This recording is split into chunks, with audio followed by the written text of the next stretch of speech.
We are celebrating the summer of now with our very first ever Play Now-A-Thon. How about that?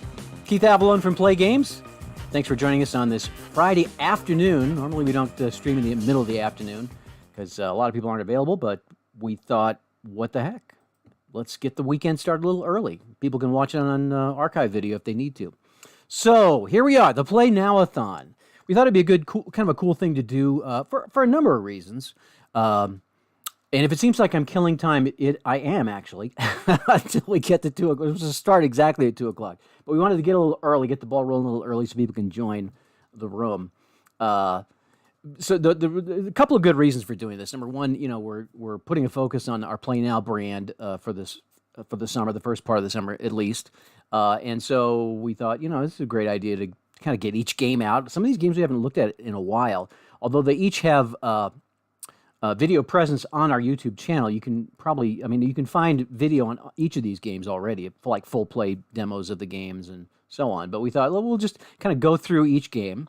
We'll do it in the order that they were released, and kind of give people an overview of all these different games that we have. You see them on the site and you don't necessarily think about them, so this will give us a chance to kind of go through them and give people a view at them. It also gets us reacquainted with them. As I mentioned, a lot of these games we haven't really looked at for a while, so it's appropriate that we take a look and kind of get refamiliar with them and get them out of the game table. Originally, we were talking about maybe doing this playing a game of each one. That would take many hours. That would be a true marathon. So we wound up settling on a format which is sort of like a combination of our game lab and game demos. So we'll do a 10-minute segment for each game. We have 12 games, really 18 games to look at. We're going to combine the Play Now-A-Thon with the Game Lab segment that we were planning to do next week. So we'll be actually looking at a total of 18 different games this afternoon at 10 minutes per. So it'll be about a 3-hour stream is what we're thinking. We'll have a 10-minute intermission in the middle of it. We may not actually have an intermission if we're running behind. And if we're running ahead, we may make it a little longer than 10 minutes. But in any case, that 10 minutes, we won't turn the screen off. We'll just kind of visit with you and maybe check the chat room. I was going to get my iPad to look at chat comments. Well, you can kind of... I'll grab that. Talk about the thing on the website. Oh, okay, yeah. So we have a special deal going only during the Now-A-Thon. We're talking about things we could do to kind of make it fun and special, and maybe give people some incentive to maybe take the plunge on some of these games, pull the trigger, as they say, on some of these games. And so we're doing a special pick 3 deal during the stream only. Only during the stream. Once the stream goes off, the deal goes off. We're going to turn it off on the website. But during the stream, you can get pick any 3 Play Now games for $66, postage paid. U.S. delivery, of course. Domestic delivery, international shipping would be extra, but the deal is still available internationally. You can pick any 3. And originally, we were going to have a drop-down menu where you just pull the drop-down menu and choose each of the 3 games. But our e-commerce module will not support that many different combinations, given that we have 10 or 11 different games. 12 different games. We have 12 different games, right? Well, 12,000 combinations. Yeah, there's like 12,000 combinations. So we ended up with it's basically the same as the miscellaneous purchase, where you'll purchase the pick 3 deal, and then you'll enter manually the 3 games that you would like us to send you. And if you'd like to get 2 of the same game, maybe share one with somebody, that is perfectly fine. It's any 3 games in any combination. During the stream only, $66. It's about a 25% discount. So take advantage of that. We're not going to mention that probably again during the stream, but we did want to make sure that you were aware of that if you didn't read the blog post about it. So we'll do 10 minutes on each game. We'll start with the earliest release game, which of course was First Contact, and we'll show that in just a second. We'll for the games that are already released. We will focus on, we'll give you a quick overview of the game. We'll open the box, show you what the game components look like, and we'll talk about the game. Maybe we'll run a sample sequence of the game, and then we'll spend any remaining time talking about, news, game notes, things going on with the game. I don't know if I can read that. It's kind of far away. Maybe I can. I got my close glasses. I've got two kinds of glasses: my far-sighted glasses and my nearsighted glasses. And I'm wearing the nearsighted glasses today. You want to swap I can maybe. notebook over here. Whatever you want to do. We'll see. Fridge. We're gonna be we have the fridge here. We wanted to make this kind of casual, so it's summertime, right? I got my LaCroix. We got our little mini fridge stocked with other frosty beverages. Got my snack of choice wheat thins. Although really, it's not the snack. I'll be honest with you. I like the tomato and basil wheat thins best. However, I like to share these with Millie. And the tomato and basil is not good for her. I'm not sure these are that great for her either, to be honest. Well, the vet actually said they were okay, but as long as I don't give her too many of them. So I deferred to Millie on the original wheat thins with no seasonings. We got about 2 minutes before 2, so you can probably All right. get started. Let me go ahead and. Well, I'm not quite done with my. Go ahead. Let me finish discussing. So for the games that are already out. We'll give a quick demo, open the box, show it to you. We'll maybe play a quick sequence. We're not going to play a game. And then talk about any news about the game, any things that were in development for the game. We want this to be informative content for people that maybe already have the game. They learn what we're doing with it, what we're planning to do with it going forward. For the games that we have not released, we have 6 different Game Lab games sprinkled into the stream today. For those games, we will give you an overview of the game. We'll do a sample sequence. Some of them are 2-player games, so it may be difficult to really effectively demonstrate how they play 2-player, but we will give you an overview of the games and show you what the ideas are. So a little bit different for the Game Lab games versus the established games. And we'll try to stick to our posted schedule. I will say we already are planning to deviate it toward the end because we realized at the end of it, Sam was going to be doing the last 4 of the demos in a row, and that's kind of a long time to be doing, sitting in front of a camera. So we swapped out a couple of the end ones so that it'll be 2 and then 2 and then 2 and then 2, back and forth between me and Sam. So I think we're ready to roll. Sounds like it's almost exactly 2 o'clock. Let's get rolling. Let's start with, let me move my LaCroix out of the way. And I'm going to hit the button. I mean, you know what? So I've got my timer set for 8 minutes, actually, because it will take time to set these up. But once I get the game out and open, I'm going to hit the timer and start talking about it. So this is First Contact. This is I'm going to hit the start button now because we had several versions of First Contact. It was among the first Play games ever released back in 1999.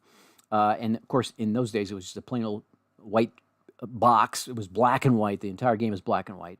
And then we gradually upgraded it to a 2-piece box, and then we had I don't have the we put it in a Play Now box for a while, and then we for its 20th anniversary, which we celebrated in 2019, and then we brought it back for the Christmas sale last year in this format. It's a smaller format. It's different than the other Play Now games, but this game is available right today. During this stream, if you'd like to get this game, you can get this. I will say this game. Are we in which camera are we on? Table. Okay. This game was actually behind scorecards. This was the second most popular game at Dice Tower. We played this a lot with people, and it's kind of a riff on the old B movies where there's an alien invasion. The aliens have taken over it's like the invasion of the Body Snatchers, and they've taken over some townspeople, but only you know that this is happening, and then it's up to you to figure out which of the seemingly townspeople are actually aliens, and you got to try to recruit people to join the crusade to figure out who the aliens are. You have to destroy all of the aliens in a 12-hour time frame. There's the clock. Here's our little a marker. The game comes with these cool little glow. These dice do glow in the dark, by the way. So you set this on the timer, and then you begin to play. So you'd set out your cards. Let me open up the package here. And each of the cards, you'll deal out a block of 25. Now there are actually about 50 different townspeople. I don't think it's 50. There are 50 different cards, and I believe there are about 36 different townspeople cards. So there's the housewife, there's the policeman, there's the delinquent kid. We added the dog for the 20th anniversary celebration. The dog was not originally part of the game, but we thought we'd add the dog because the dog is part of Twisted Fate. We'll talk about that game later. And you've got the bartender, the grocer, the plumber, and so these the only way to know whether it's a human or an alien is to flip it over, and we can see that this guy's a human. So what you'll do is you'll start out the game with these a 5x5 grid of these cards, and then you will choose one of these people to be that you'll play the part of, and you'll do that by choosing blindly a human. We'll say that this is going to be me. So I'll start out as the bartender. That gives me strength of C, credibility of C. And that's not actually a bad place to start. So it'll be my job then to conduct confrontations with each of the different townspeople. I'll just say, here's a school. Here, we'll put the school. Because there are buildings into which the aliens will flee if they are discovered. So I will, let's just, for the sake of example, I'm the bartender. It's turn 1. I'm going to go and try to, well, I know the bartender has got to be an alien because I'm the bartender. This guy's an alien. So I will just attack the bartender. So it's strength versus strength on attacks, C versus C. I will go to and it's a hostile confrontation. You can choose to be hostile, friendly, or cautious. Obviously, I want to do hostile because I know it's an alien. And then we'll go C versus C, means I got to roll 3 through 8, and that will destroy the alien. So here I roll, and I roll a 6, so the alien goes to the morgue. And that's turn 1. So obviously I got to try to recruit somebody. Let's see if I can recruit. Let's see. I'd say maybe the grocer. Let's try the grocer. Let's try a cautious confrontation with the grocer. And the grocer is an alien, so that means it's going to be a little bit more difficult to destroy. So it's got a cautious confrontation versus an alien. Here's my chart. We use strength again, C versus B, so I'm at a disadvantage. This time I got to roll 5 through 8 to destroy the grocer. If I don't destroy the grocer, he's going to go hide in the school, which makes him difficult to destroy. So I got to roll 5 through 8. And I got an 8, so I got rid of the grocer too. So that's 2 turns, though. So we're 2 turns in, and I haven't recruited anybody, but I have destroyed 2 aliens. So that's how the game works. The idea is to rid the town of all aliens by midnight. And over time, you'll recruit different townspeople to be your allies, and then you will send them out also on missions to confront townspeople. And the idea is it's kind of part strategy, part process of elimination, deduction. It's a 30-minute game, fun, and there's a scoring mechanism explained in the rules, which will. Oh, I didn't put these in there. There's a scoring mechanism included in the rules, which will allow you to score your success. So, like, if there are only 3 aliens and 20 townspeople, the odds are pretty good you'll win. And if you wind up destroying 10 townspeople in the process of routing out the 3 aliens, you'll win the game, but you'll get very few points on that. On the other hand, if it's you and maybe 2 other humans, and the rest of the town is all aliens, and you somehow manage to destroy them all by midnight, you will get a very, very high score. So there's a scoring mechanic which will allow you to judge how well you did, not just whether you won, but how well you did. So that is First Contact, Your Town. When we first released this game, we used to customize it if you wanted to, where we'd actually put the name of your town on the game, or it'd be First Contact, Scranton, Pennsylvania, or whatever. This game, we've talked about. I don't know how many times we've said we got to bring this game back because it's an easy game to play. It's very visual. So I do feel like at some point we're going to bring this game back into the Play Now lineup, but I'm not exactly sure when. We don't have the concrete plans to do that, but it's certainly just a matter of deciding to do that. All right, that's going to be First Contact. We're going to move on ahead. We're going to put the games we've already discussed. Next game is going to be Roller Rumble. That was actually released. Roller Rumble was one of the original Play games. Not one of the original Play games, but it was on the original Play.com site. Roller Rumble came out in 2001 and was sold alongside Second Season and Face to the Mat and some of the other games for a number of years. We then retired it when we launched our new site, and it came back last year as a Play Now game in this new retro packaging. So let's go ahead and break this out and show you how this works. And I'm starting my clock. I love this game. I was fascinated by roller derby. I didn't know that much about roller derby, very little about roller derby, except that I'd watched it as a kid on Saturday morning TV. And in doing the research for it, it was pretty fun. So I've got really a soft spot for this game. Here's what the box insert looks like. I've got the teams separated. These are the teams that come with the game. They'll come in a perforated stock. I've got them separated. There were 6 standard teams. These are fictional players. They're on the website. There's a free download of some of the real roller derby stars, like Charlie O'Connell and Joni Weston. We opted to go with our own fictional universe for the teams that come with the game. So you got the Hollywood Millionaires, the New York Vagabonds, and so on and so forth. We'll get the game materials out and play a couple of quick segments of it. So here's the rule book. The rule book also includes highlight reels at the very beginning of it, because you do refer to those from time to time. Then there's the instructions, and then at the end we have the TV interview chart. So there's your game book. We have a halftime score generator. So back in the day when roller derby was on Saturday morning syndicated TV, typically they would join the game at halftime. They wouldn't show the whole game. All of a sudden the game would come on your local TV station, and it would be at halftime. And so we mimicked that with this chart. It allows you to generate the halftime score and then just play the second half of the game, just like it was on TV. You also get a couple of scorecards, score sheets here, and here is your rosters for the Roller America Derby League. The San Francisco Flying Tigers, the Minneapolis Warriors, the New York Vagabonds, Philadelphia Thunderbolts, Hollywood Millionaires, and the Chicago Northerners. There's an expansion set of 6 more teams if you want an even bigger roller league. However, a 6-team league can be very, very entertaining. So here are your 2 game boards. This is the jam track. This is where you put the players. And we will put, let's see, we'll do, who do we got here? Frankie Aaron. This is the Hollywood Millionaires. We will make them the home team. We'll make them the visiting team.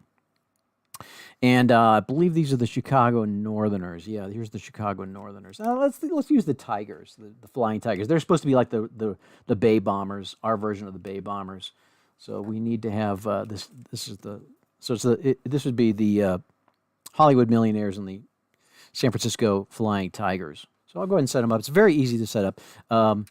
Each team comes with men skaters in blue and women skaters in red. And it's a co-ed sport, so you're playing, the men skate against the men, then the women skate against... Actually, I believe the women go first. You can do it either way. It's up to you. It's your game. We'll start with the women. And we'll put the men to the side here. And I'm just going to line them up here. We'll put... the positions are here, so we'll put... Let's see, we'll just go like this. Jammer. Oh, Jammer's got to be in the 4 and 5 position. Gail Dow's the pivot. We want her there.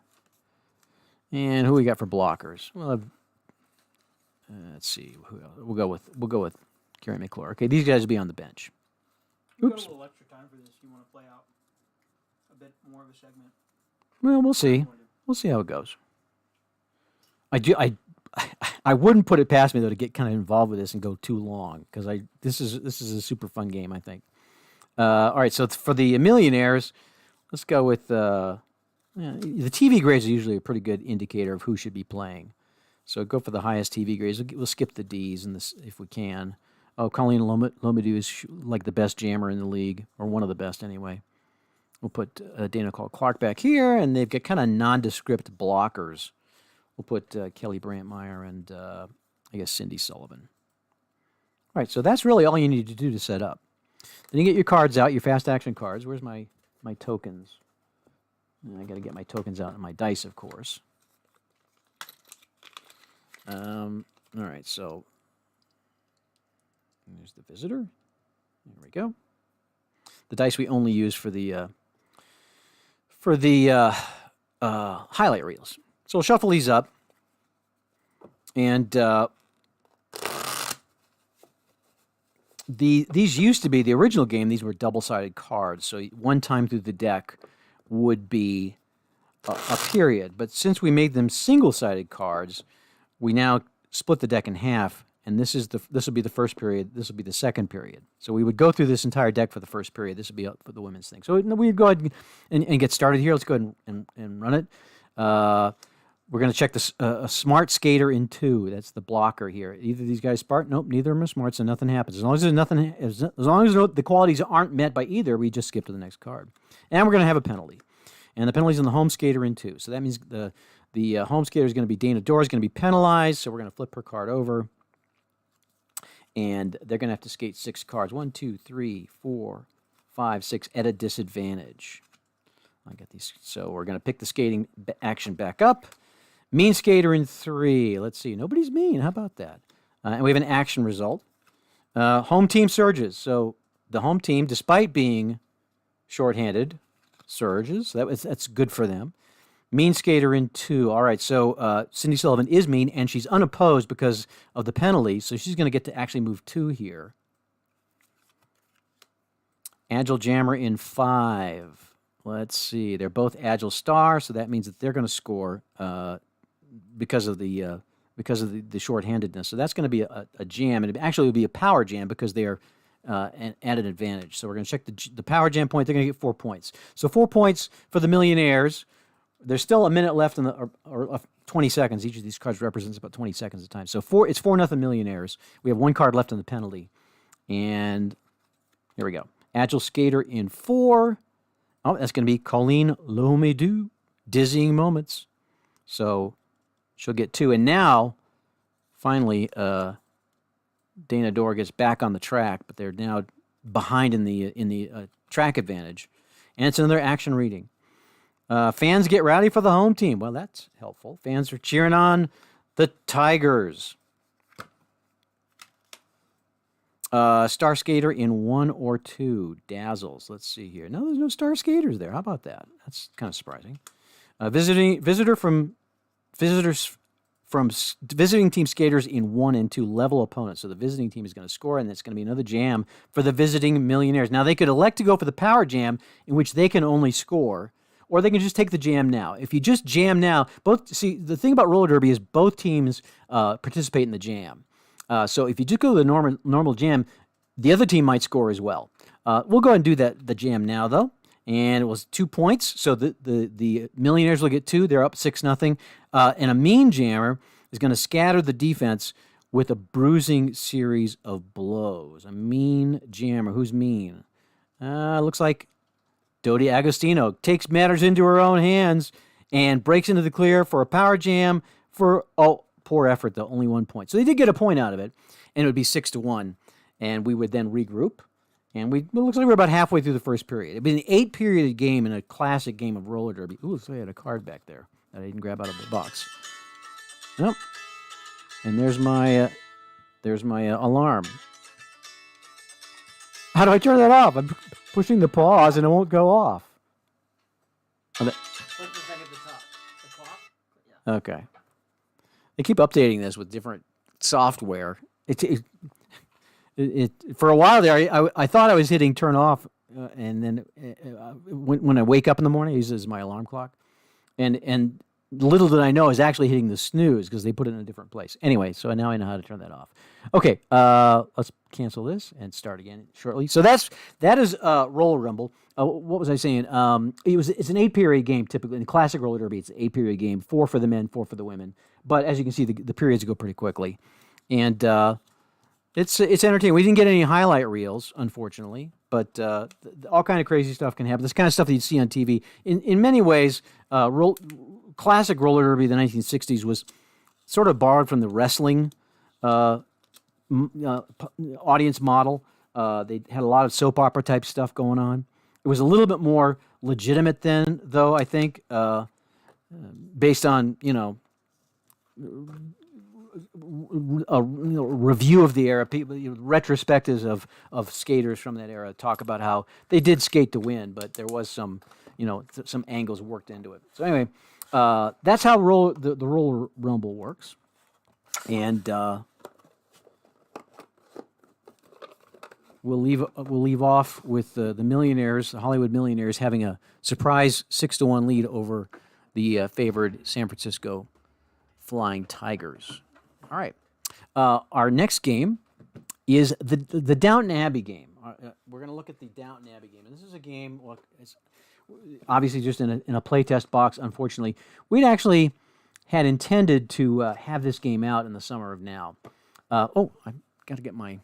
Would you put this in the Roller Rumble box? I don't want to lose those parts. We'd actually had intended for this game to be released as part of the Summer of Now, but we kind of ran into some development difficulties with it. Basically, I mean, to be honest with you, I overdeveloped it. I got it to a point that I was really happy with it. In fact, I think if you remember, if when we were talking about this last fall, it was pretty confident this game is going to be coming out. But it's like, oh, let me just make it a little bit better. Let me just change this mechanic.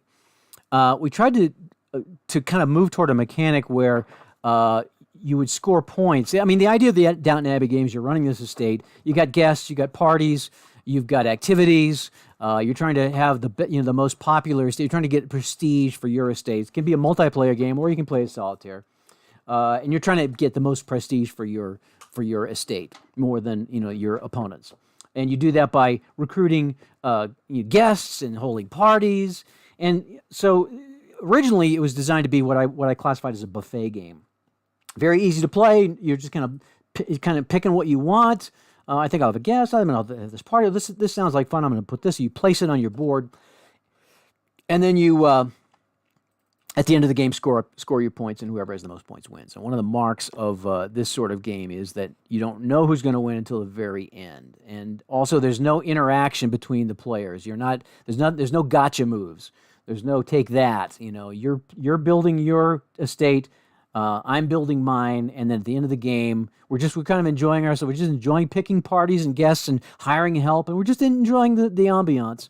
And then at the end of the game, we see who got the most points, and it's supposed to be a very pleasant experience. Well, I tried to add more game to it. Try to mess around with ideas where, like for example, you would score points for a party based on how many guests you had adjacent on the game board. Well, all that really did was it first of all, it wasted a lot of playtest time, unfortunately. But it also just kind of forced you into playing a certain way. It rather than making it, more interesting, it really made it less interesting because it kind of required that you play a certain way. This is the playtest deck that failed, so I'm just going to set that aside. This is the playtest. So we kind of reverted back to the original playtest deck. I'll get it out here real quickly so you can see it's roughly how the game works. This is all very rough materials for now. The idea is got 4 seasons, spring, summer, fall, and winter, and you're placing cards. Each of these cards scores points when placed in the proper season. You've got a winter guest, you've got a summer party, you've got an autumn guest, you've got a summer activity. So this card would score here. As part of the winter. The winter spaces go this way. The fall spaces go this way. The spring spaces go this way. The summer spaces go this way. Now you see there's some overlap. So you can't have 8 summer cards and 8 winter cards. You're going to have to make choices. So the winter card could go there. Here's a summer party. We'll put it here. There are symbols on here so that if you place another card like this, where you have the 2 women talking to each other, that's scandalous, and you've got to choose a scandal card, which could potentially cost you. Help might quit, or you might have have to cancel a party, or a guest might leave. So scandalous things can happen when you have the 2 women facing each other. So obviously your placement has to take that into account. Now, if you have the lock and the key, then that opens secrets. Let me see. So this would be summer. I guess. Yeah, we could do that. We could do this. We could place this here, and this here, because this falls in the fall, the autumn range, and this falls into the summer range. So we could make a placement like that. And when you put the key and the lock together, then you unlock an opportunity. We originally were calling them family secrets, but we decided to make that. It really wasn't so much a secret, more of an opportunity. So you would get one of these cards, which would give you bonus points for. Well, I'll just show you one. For example, you would get extra points for winter activities. So if you put a winter activity, you would get extra points for it. So we went back to this original model, which was very relaxing and very fun, a little bit benign. But the more I think about it, I felt like kind of that's a relaxing type ambiance for the game is sort of what we were shooting for. So maybe the fact that, a couple of people we showed it to didn't think it was exciting enough, maybe I shouldn't have. I reacted to that and tried to make it more exciting when really I'm thinking now, maybe it's just not that exciting. It's supposed to be a game of just relaxing and enjoying the ambiance. I did come up with a couple ways to make the game a little bit better. One of the problems we have with this game is that there are 20 spaces, But the way the turns worked out, there were 20. You would actually be drafting 21 cards. So it's kind of a drafting game. Each turn, you will deal out 5 of these prestige cards and 2 of the servant cards. So it'd be like 1, I'll put them up here, 1, 2, 3, 4, 5. Oh, 2 accents. Well, so be it. And then you put out 2 of the 2 servant cards, head cook and the head valet. And then on each turn, you can choose any 2 of those 7. Except on certain turns, you could choose 3. So we had it set up so that I believe it was 2, 3, 3. Anyway, you wound up choosing 21 cards, and then what do you do with the extra card? Well, we messed around with different rules. None of them really were very satisfying. Then the idea came to me, well, why don't you just make it so you only draw 20 cards? So I added a turn before breakfast. So your first turn actually happens before breakfast now for 2 cards, and then using the rest of the scoreboard as it is, you'll come up with exactly 20 cards to play, which works out really nicely. So we are making advances on it. It's just one of those things where it's 2 steps forward, 1 step back, and unfortunately, it put us out of the window for having this game released during the summer, which we had hoped for. Let me just show you really quickly, though. I want to put these rubber bands around here. I think these need to go in that stack as well. We got 1 minute left in this segment. I think I'm going to make it. I will show you really quickly the cards that Sam has been working on. We had art in place for this. We had the basic framework of the art in place. We just needed to add the text. And I think it'll be really fun, really evocative of that era we're aiming for, of the Downton Abbey 1920s era. Let's set this in here. So here are the cards. This is where the text would be. This says it's an activity. It would be the name of the activity. Here's a party, an accent. So this is a winter. This is spring. This is summer, and this is fall. So the different borders and outlines indicate what the season is. And it has that very Old English kind of aristocratic sort of feel to it. And we have art that we're developing to put in the center of this. It would be, actually pictures of people. And there's my timer. I should have changed the timer. That guitar thing might get a little annoying after 18 times. It's fine. It's Part of the casual ambiance. All right, so that is the Downton Abbey game, and we will get this out at some point. I wish I could be more specific about when that will be. I don't know, but we will. We are making progress on it as we can. And, unfortunately, missteps in development just sometimes happen. That's just the way it works. All right, next on the list is Demo Derby Smashdown, which was another Play Classic game. Demo Derby Smashdown was released originally when Play.com returned in 2009. I had been developing this game.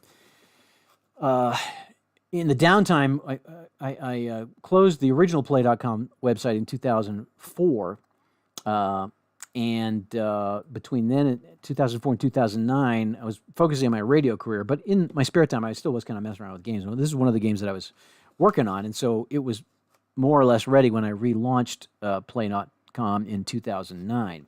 We then had it on the site through, I don't even remember now what year it was we took it off. I think we removed it when we introduced the soccer game in 2014. And then we brought it back as a Play Now game in this format. So let me go and get the box open, and we'll show you how this game looks.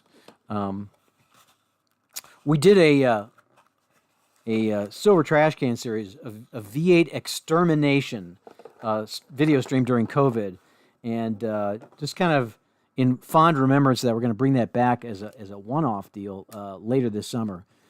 So be prepared to participate in that. We'll put Play Gamers in these junk cars and see who will be the Smash 'em Up winner. Chris Phillips up in Maine was our original winner back in 2020, and we're looking forward to doing that again. So this is the way the game works. It does not have a game board. We do have a game mat, which is currently out of stock, but we've been meaning to reorder. It just hasn't been high on our priority list. These are stall cards. These are strategy cards, engine cards, part of the game. Again, we're not going to go through the explanation of the game. You can watch a video about that, but just showing you the components. These are some of the base drivers that come with the game. You also get a set of junk cars like this that you can use. You actually write on these cards and then throw them away, or just reuse them. I mean, it's demo derby after all. It's not supposed to be pretty. So these all come with the game. There's the instructions booklet. Here are the boards, or I guess I should say the game boards, as in the charts that you need to play the game. Right here. Let me set these aside here. Oh my! haven't even used my. I just got locked out on my computer, so I can't see the chat room. That's going to be a problem anyway, I think. Yeah, because you can just kind of relay anything that needs to be relayed. All right, nothing needs to be relayed. It's just people hanging out. Yeah, I'm unfortunately my computer went to sleep, so I can't see the comments anymore. I could briefly see them. So here's board A, which is these charts you use most often: the car chart, skid chart, the showdown chart, and these are the unusual results. These charts you don't necessarily need to use. This is the double down option, which is great for head-to-head play. And these are the rare results, which will come up, as the name suggests, rarely. So the game can be played just on a regular tabletop surface like this. We'll just set it up so you can see how it works. We'll pick 4 drivers. We'll just use 4. Sean Arevalo, Barbie Jane Sales. Sean Arevalo, by the way, is a scram driver. And here's Ronnie Perry. So there's going to be our 4 drivers. We'll put these guys aside. And we'll give them 4 cars.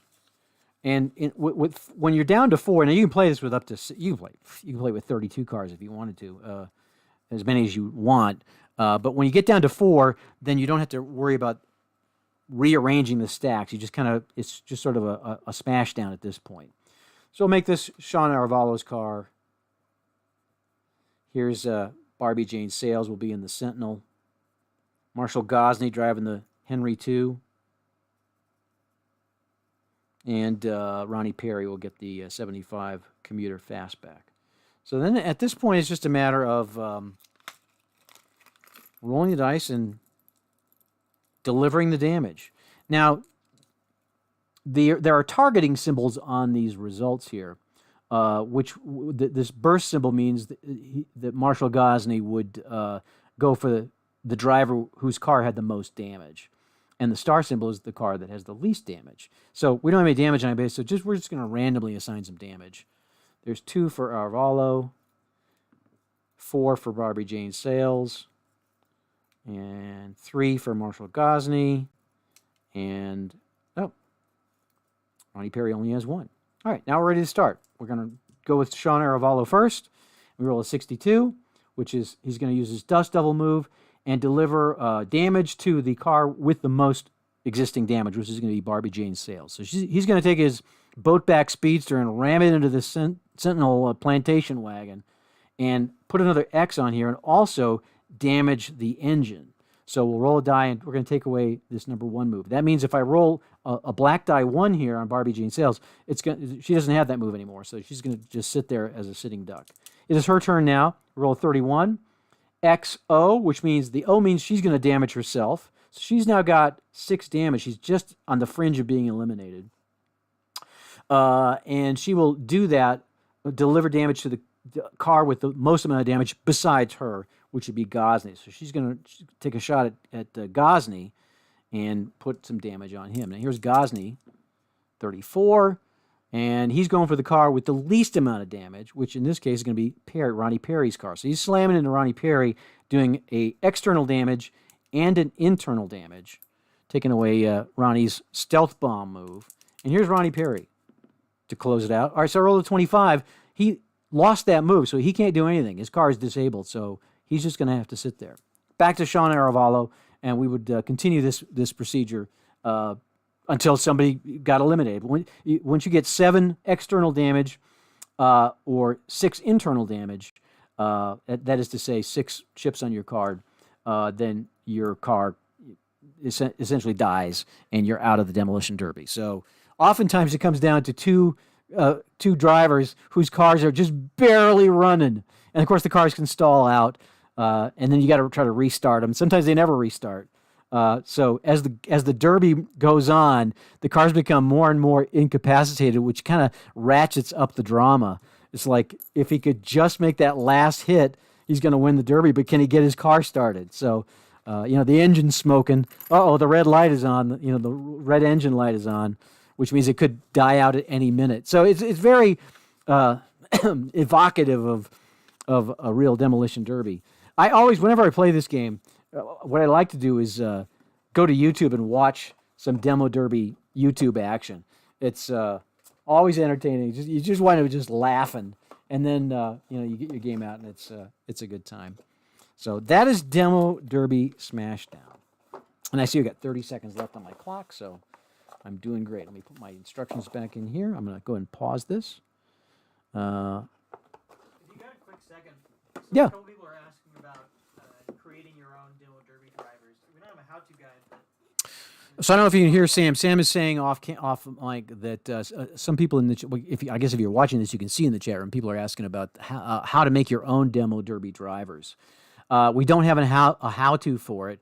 There is a sort of a formula based on, it would be difficult to go into it in any depth. Maybe we'll talk about this at the convention. That'd be a good convention topic. It's basically how many turns do you want this derby to last, and then you divide that by the amount of damage. You figure out the average amount of damage that you want to deliver per dice roll, realizing that some dice rolls are not going to deliver damage. And then you distribute the symbols and the damage and external and internal damage symbols accordingly. So you don't want to have too many, otherwise, if you have too many, the derby's over kind of unrealistically quickly. If you have too few, then it just goes on forever and ever and ever. So, ideally, you factor in the amount of game time that you want. So I do have a formula for how to create the cards. I think if you just kind of mimic the cards that come with the game with your own, adjustments, however you'd like to do it, or just, give a few more symbols to the better guys or a few less to the poorer guys, you won't go wrong. But I don't have a recipe for how to do that. Might be fun to do that, though. All right, next up on the list, I believe it's Sam's turn to take over. And I'm going to I'll leave my phone out here. I'll let you take over. Sam's going to show Twisted Fate, which was the first true Play Now game. And then he will show a Game Lab game for Play Now. So I'm going to vacate the chair and leave it with Sam. Don't trip over the refrigerator cord. Okay. I won't. I get to watch the chat comments now. Yeah, you can watch. Here, Hey, everybody. How's it going? Hope we're having a good Now-A-Thon. Hope you're all enjoying refreshing the memory on all of our Play Now games. I know I sure am enjoying watching it from the sidelines here. Real quick, do you see the chat on the? Yeah. You see what's going on there? Okay. Yeah. Cool. I'm trying to think if there's anything else I need to tell you, but we'll cross that bridge when we go up to it. We're keeping things pretty casual around here today. In fact, in that spirit, I'm gonna crack into our fridge, grab myself a Coke Zero. Don't show what else is in that fridge. Is there anything? I think it's just all Coke Zero. Right. It is all Coke Zero. Okay. Oh, all right. I'm gonna grab my chips too. This is the snack table. I'm going to take full advantage of that while I'm over here. So we're snacked up. Now let's play some games.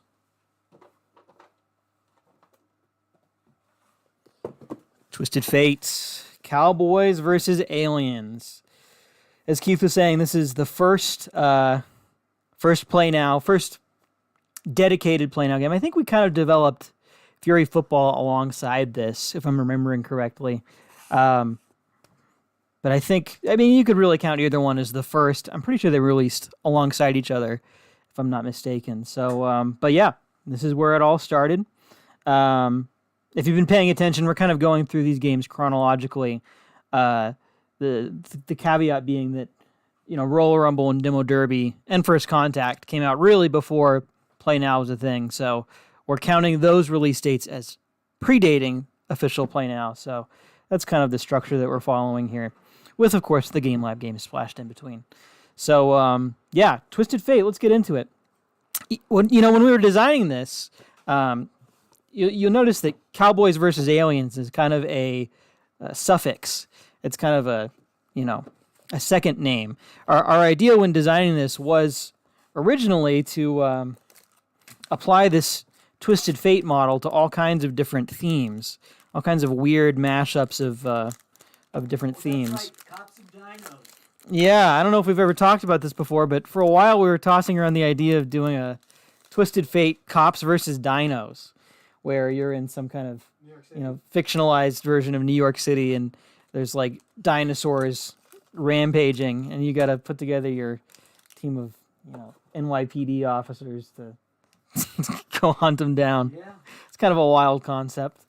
Part of why we didn't end up doing anything with it, I think. We're also just pretty busy and have other ideas too. So, but that's there's something there. I think we might revisit that, or a different theme in the near future. What do I have? We've got different decks here. I think I might leave this sealed. I'm pretty sure this is the same thing, but just sealed up nicely. So we'll crack into this. Let me make sure.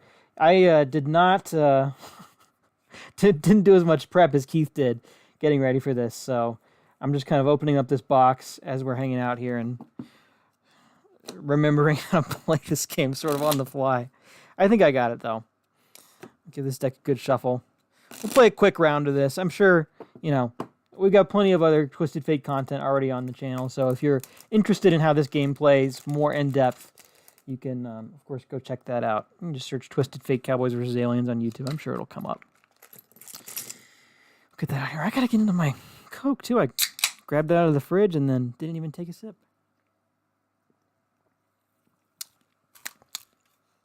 Almost just like the real thing. So close. It's incredible. All right, so Twisted Fate. Let's see here. The idea is that you are leading a band of cowboys. If you've seen the movie Cowboys versus Aliens, I guess that's sort of the idea behind this. It's what inspired it. And so if you're familiar with the movie, you'll know that it's about a posse of cowboys. There's aliens invading their town, and they've got to go take them out. So that's exactly what's going on here. You'll lead the posse of cowboys against a host of alien threats, and if you take them out, you win, and if you die, you lose, and that's really about all there is to it. So we've got two decks. There's an alien deck and a cowboy deck. You're going to be using cards from this deck, some of which are cowboys, some of which are tools and items and various gear that you can equip to your cowboys. And then this is the alien deck, and these are the threats that you're going to be taking out. So just for an example, we'll play against the Green Invaders, the classic alien archetype. And we'll just kind of deal out some cards here. I think the rule is you get 7 to start, and you just kind of have to work with what you got. So let me shuffle this briefly. We'll deal out 7. All right, that goes somewhere over there. Look what we got. Okay, good. We got a couple cowboys, or cowgirls in this case. And we got some gear as well. So don't rely too much on what I'm saying here, because I could be misremembering this, but I'm 90% certain that the order goes, you get to put your stuff on the cowboys first, and then the alien will make a statement roll with his dice. This is a dice-based game, so you're going to get some dice, the alien's going to get some dice. And the dice tell you what you can do on your turn, essentially. So we got some of these. He's got those. Let's equip some gear real quick. There's 2 different types of supplies cards. There's gear that has this blue gear icon. Those are going to be cards that you actually attach to the cowboys and give them, permanent level up benefits, basically. And then there's supplies, which are like a one-time use. You play it and you discard it, and you get that, once when you play it. So let's see here. We'll give Clyde Doggett the shotgun, and we'll give Rachel Lovelace the lucky hat. And then we'll just kind of hold on to this. We won't get, we won't try hard this too much. So here's our Cowboys. We need to set this board up a little bit to deal with the aliens. So we see that he's got a threat level of 2. That basically tells us how tough he's going to be. It tells us where to start his health meter. This is his health track. And then we also roll to see where he starts in proximity to the town. There's, of course, 2 ways to win and lose at this game. 3 ways to lose, 2 ways to win. He's going to start at 2, so he starts right there. The first thing that you can do to win the game is to take out all the aliens' health. So as you deal damage to him, he's going to kind of move down this track. If you get him off the track, he's dead. At the same time, some aliens have moves that allow them to move up on this. You typing out of it? Okay. I hear clicking noises off to the side. I get a little concerned of what's going on at my computer. So he's going to start at 2 on the track there. As you can see, not a lot of health to cover. The second way to win or lose is by either making the alien retreat all the way out of town off of this cliff space, or you'll lose if he advances into town and starts wreaking havoc. So you don't want that. The third way to lose is just you lose all your Cowboys. The aliens will deal damage to the Cowboys, and if they take too much damage, then they will have to be forced to retire and leave the party early. I can see I've got a minute left on this timer here. I'm going to go a little bit over because I think we've built up a bit of a buffer anyways, but I'll try not to go over by too much. So with that in mind, we're just going to jump right into the action here. So first thing that happens is the alien rolls his dice, and since he's a threat level 2, he's going to get 2 dice to roll. Go ahead and roll these. 8. We look at his card. His card says on the 5 through 9 range, he's going to advance, surprise, heal 2 damage, and discard 1 die. Wow, that's kind of a lot of stuff for him to do. We'll get to the discarding dice thing here in just a second. So he's going to advance like that. He's going to surprise. So surprise, there's 3 keywords that the aliens will use to deal damage to your Cowboys, which correspond to these different traits on the Cowboy card. So depending on the characteristics of your Cowboy, they may or may not take damage from certain attacks. So, for instance, Clyde Doggett is a coward, which means that he's going to take... Oh, no, never mind. It's surprise. They have a different attack called fear that will impact that. I think surprise, the keywords are smart and dense. So Clyde Doggett is actually smart. We have 2 smart Cowboys here, so that's good for us. That means that neither of them will take damage from a surprise attack. They're too smart. They see it coming. So we'll skip that step, and then he's going to heal 2 damage. He goes up 2 on this chart. And then he will force us to discard 1 die. So we get to start with some dice here. We should have done this beforehand, but it's fine. You always start with 2 dice, and then you get 1 extra die for each Cowboy that you bring into combat with you. I think it's 2. Is it 2 or is it 3? I think it's 2. Our little quick reference card might say something about it here. Yeah, 1 Cowboy is 3 dice. 2 Cowboys is 4 dice. So we get 4 dice to play with here. Yeah, sounds good. So we have to discard 1 of those, though. So we start with only 3 dice instead of the 2 that we would have gotten initially. So now it's kind of up to us. We can do whatever we want. We're going to make some attacks here. Every attack, you have to spend some dice to use. It's up to you how many you want to spend. You can do 1, 2, or 3. And you're looking for 1s or 2s on those dice that you roll. So, of course, the more dice that you roll, the more likely it is that you'll get a 1 or a 2. The catch is that if you don't get a 1 or a 2, then the attack fails, and you'll add up the total of those dice and read on the alien's card. He gets to make a counterattack.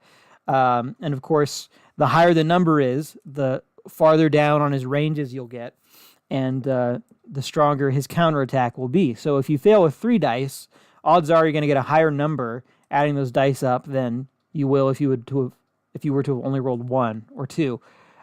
So there's some risk and reward that goes in here, but generally, the more you want an attack to land, the more dice you're going to roll. And I think let's start with Clyde Doggett here. He's got a plan attack, which is going to let us add 3 dice to our dice pool. So we're going to try to do that and prolong our turn a bit. So we're just going to roll 2 dice so that we're getting a net positive of 1 here if we get a success. Roll some dice here. Okay, there's a 1. That's good. And now also, every time you get a 1, you get to place a... I don't have any. Can you grab me some blue chips from the thing over there? You get to place a momentum marker on your guy. So that basically acts as a buffer against damage. So now if Clyde Doggett is to take damage in the future, we'll instead just remove his momentum marker. So that's a good thing to have. 30 seconds left. Here's a blue chip. I'm going over. No, I already put you over there. I gave you 4 extra minutes. 4 extra minutes. Wow. Okay. You've used up your time. All right. Well, Clyde Doggett, we get a success. That means we got to discard the 2 dice that we used, and we get 3 back. Rachel Lovelace goes in. We'll roll 2 more for the gunslinger attack. And we miss. All right. Well, we're not gonna kill the Green Invaders in 16 seconds, so we'll just resolve this, and that'll be that. He gets an 8. It's the same thing that he got initially when he started off his turn. So if he would advance, surprise, heal 2 damage, discard 1 die. There's a whole bunch of cards in this deck that do different things. Lots of Cowboys to choose from, and there's my timer right there. And lots of cool aliens too. So that's Twisted Fate, Cowboys versus Aliens. I can see now why we're not getting too much into gameplay with these things, because it is tempting to go over. I do kind of want to keep playing, but we'll pack it up for now. So, Twisted Fate, Cowboys versus Aliens. It's one of the first Play Now games that we ever offered, and still one of my favorites to play. It's got a nice... You're going to pick this up? Yeah. All right, Keith is going to pick this up for me. We can keep on time. We're not doing that bad on... Okay, yeah, I guess it is time to move on. Yep. So, next on the list, I think, is a Game Lab game. Yep. Who's ready for a Game Lab game? Let's see, I think it's this, right? Yep. Yes. All right. So, I'm sticking in the driver's seat for this one. This is a game that we're working on. I think we've showed it before on the Game Lab segment in a much rougher state. You'll also be familiar with it if you played Red, White, and Blue Turbo at last year's convention, or if you happen to pick it up during the holiday sale. The mechanics of this will feel slightly familiar to you.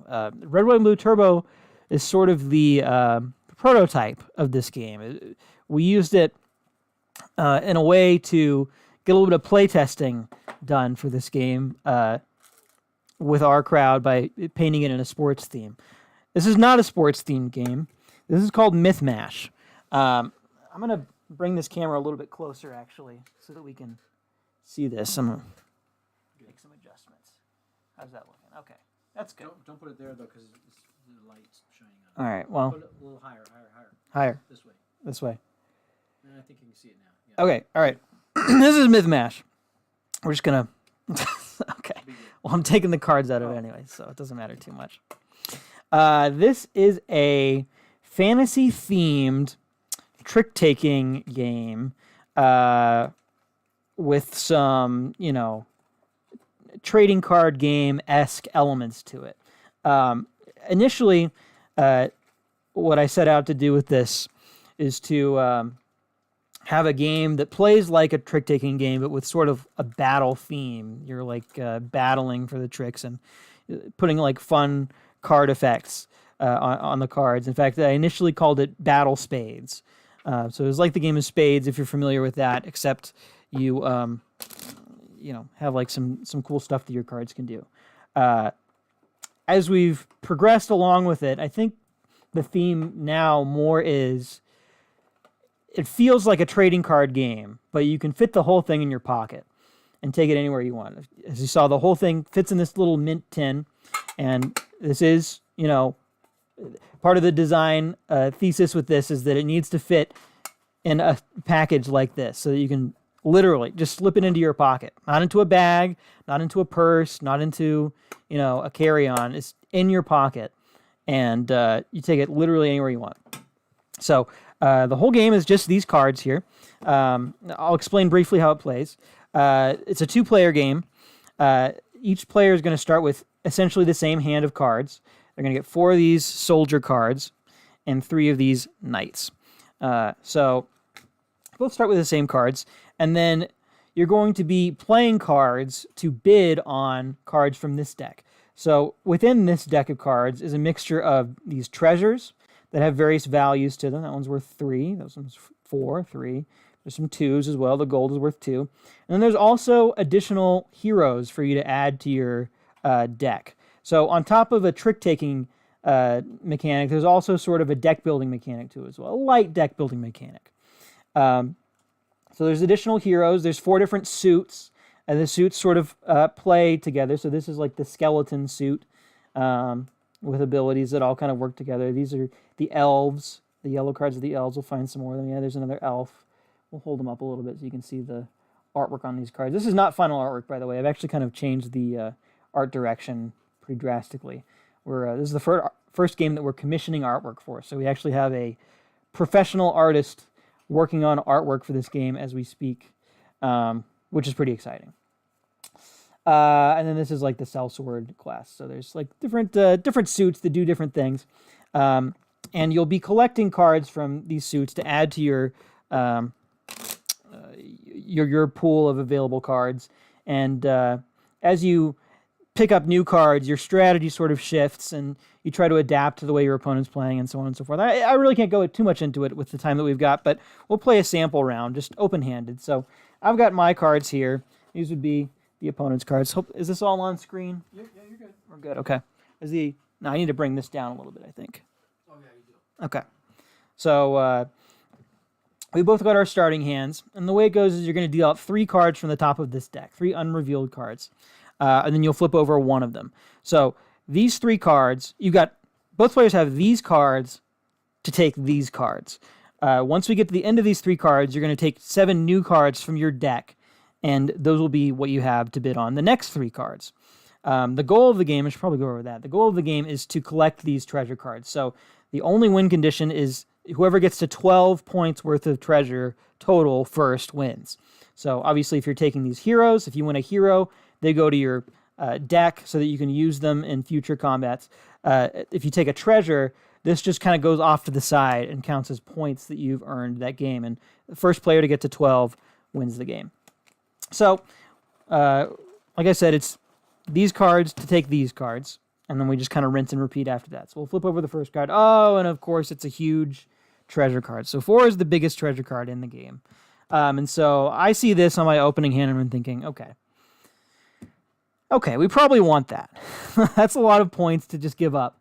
However, the nuance is that if I bid too much, then I'm basically just giving these 2 remaining cards to my opponent for free. And so I'm trying to pick an amount that will simultaneously let me get this card and also be in the running for at least one of these other cards. It's almost impossible to get all 3 cards, but if you can pick up 2, that's 2 versus the 1 that your opponent got, so that's an advantageous position. So, the other interesting thing that's going on as I'm thinking about this is we've got 1s and 2s in my hand. So each of these cards is worth, this is 1, this card is worth 2. I'm going to play these face down so my opponent won't know which cards I've played, and ultimately it's just going to be whoever played the highest value of cards wins that trick. So I could play these 3, and my opponent might think that could be 3, that could be 4, that could be 5, it could be 6. Or, subsequently, I could just play these 3. In fact, that might be what I do, because my opponent's probably thinking the same thing that I am, and that, this is a really good card. He's probably going to try to take that. So maybe my strategy would be to play 3 1s and sort of make him think that he needs to play 7 in order to beat this probably 6. So let's say he does that. And let's say he plays 7 points worth of cards. So after we both bid, then we flip him over, and he sees, aha, I've been tricked. He only played 3. I overbid on that. So he would get this. It goes over to him. But he knows basically now that there's no way he's going to win these next 2 cards because I have just way more capital to play with in my hand. So these cards get discarded. Go to your discard pile. And the discard pile will ultimately become your deck at the end of this. So now, I know that he's only got 3 cards left in his hand, or 3 points worth of value in his hand. So I can just play down these 2, and then, maybe he plays 1, and I'll take this. So this is a hero, and this will go to my discard pile once it's done. And then discard that, and then I play this. 15 seconds. And he's got 2, I've got 3, I win the last one too. Oh, wow, look at that. So I got 3 points as well. So I've won this hand pretty handily. And as we move along here, as the game progresses, we're going to get more of these hero cards that we win shuffled into our discard piles, which now becomes my new deck that I'm shuffling from and drawing cards for the next segment. So I would deal out 7 cards. Really what I do is just set 1 card off to the side because, you got 8 cards in there. And then he would do the same. We deal out 3 more of these, flip it over. Wow, okay. There's not that many treasures in the deck. I should have shuffled this a little bit better. Usually there's more heroes coming up than there are treasures. But anyway, that's basically how it goes. The text on the heroes gets really interesting and creates some fun combos. That is Mythmash. It's pretty close to completion. Really what we're waiting on is the artwork at this point.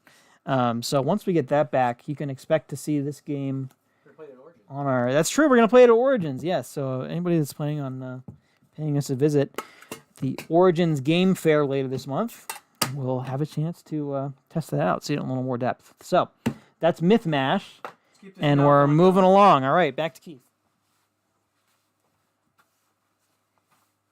I have the advantage of having been a disc jockey with 4-minute records, so the clock is continually going in my head. I'm able to pace myself. All right, so we're going to get into the Fury sports now. We're hitting the Fury segment, and we're going to start with Fury football. This game has been around for a while, actually. We've known the story, talked about the story of where me and Gary Brown, back when we were both living in Dallas. Gary's now in Arkansas, and I'm in Denver. But when we were both living in Dallas, we used to get together pretty regularly, and he played a lot of second season, and so did I, and we thought we would like to have a faster playing football game. So we had this design challenge. Who could, let's design our own faster playing football game. So Gary came up with Grid Zone, and I came up with Fury Football. Now, interestingly enough, 20 years later, both those games are now available. So here's Fury Football. It essentially is like football distilled down to its very essence. So you get 6 player teams instead of 11. We'll just set up 1 offense and 1 defense here. You got a field where it's kind of it has sort of a futuristic theme to it here. Am I on the screen here? I think I am, right? Yeah. All right. And we have these are, we call them yards, but they could be any kind of increment measurement. We don't really know how big this field is. It could be small, it could be big, but it's in increments of 10. And we have these 4 basic defenses: run defense, react defense, pass defense, and a fury defense. And the offense has 3 different play calls. There's a pass play, a run play, and an audible, which allows you to react to the whatever the defense is. You do the opposite of what the defense is called. And these dice will determine the yardage based on how much they add up to. So we'll have these, I guess, really kind of go for the mat. We'll use one of these as our field marker. We do have a mat that we use some of these tokens with. And let's get a couple teams out here real quick. We'll do the Los Angeles Lunatics, and how about the Nashville Twang? So we're just going to get some guys out here. The players, so the player cards are set up so that they can play either offense or defense. The result that's printed on the card will come up occasionally when it's their turn, to contribute. And so obviously a guy like Chucky Karlsdorf, well, he's a star back, which is the Fury Football equivalent of a quarterback. We will play him in box number 12. And you can only play, only a star back can play position number 12. And we'll get some linemen here. Walter Bates, Nosafera, let's see here, Miller Dillion. And, these are the strategy cards. I guess we get this all mixed up. We don't even get into the strategy cards. We'll put this guy here. And, we'll go with Ned Kierick. All right, so this is going to be the Lunatics offense, and let's get the bottom. Let's get the Nashville Twang. They've got like an extremely solid defense team. Let's see. Ooh, we got some of the we got some other players mixed in here. This is a mix of players, so we won't use them. This is from the expansion set. Here's the expansion set with the where we actually bid the mercenaries, where you actually bid this amount of money to acquire that player. Let's go with the. Let's see, who do we have here? Washington Panic. Let's see if they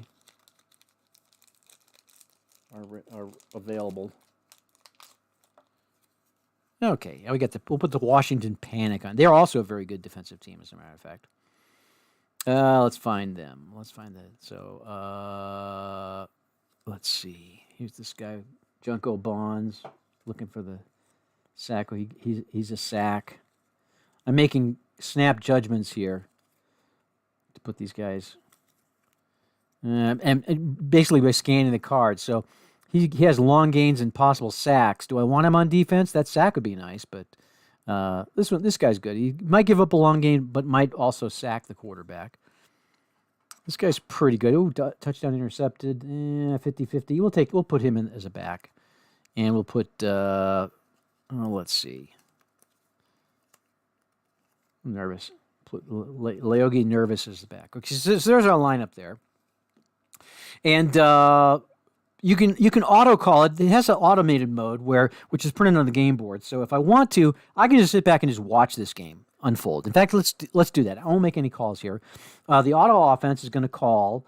Let's see. We're starting at midfield for the opening of the game. So we're in the white zone there, so to speak. So they're going to call a pass play, and the defense is going to call a Fury defense. So pass play versus Fury defense. We're going to roll the D20. Very simple, and 20. That is going to be a possible penalty.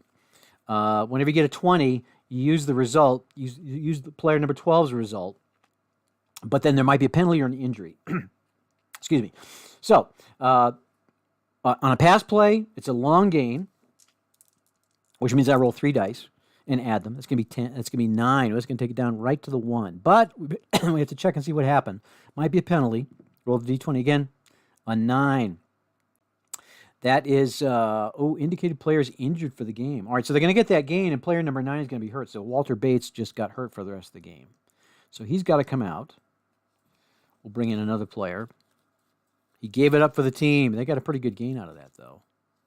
All right, so the second is, in Fury football, each team gets 4 possessions. Each team gets 4 downs on that possession. So you're playing a total max of 16 plays. So this will be second down from the 1. And now they're in the orange zone, so we'll use the orange section of the auto call. So they're going to call a run play, and they're going to be against a run defense. So it's a run play versus run defense, and we roll a 3. If it's higher than 13, in other words, 1 through 12, you're going to automatically check the box. So 3 is a defensive player. That's going to be Primo Paraguay. We're going to check whatever his run segment says. It's a short gain, which means if I roll anything besides a 1, they're going to it's going to score anyway. It's going to score because even if I roll a 1, they're going to score. So that is a touchdown for the Los Angeles Lunatics. And here's the cool part about this game, and what makes it really expands, makes it possible to play the game with only 4 possessions per team. The conversions, after you score a touchdown, you may convert. And you convert by running a scrimmage play and trying to score. The twist is you can choose to any yard line you want to try to score from. And if you score from that line, you get that many points added onto your score, and you get to convert again. You get to try again. So let's say we're going to go we'll try a 3-point conversion. Just arbitrarily, or you can do it. You can automate that too. They'll go for a 5-point conversion. I rolled a 5, so we put them out here on this white zone here.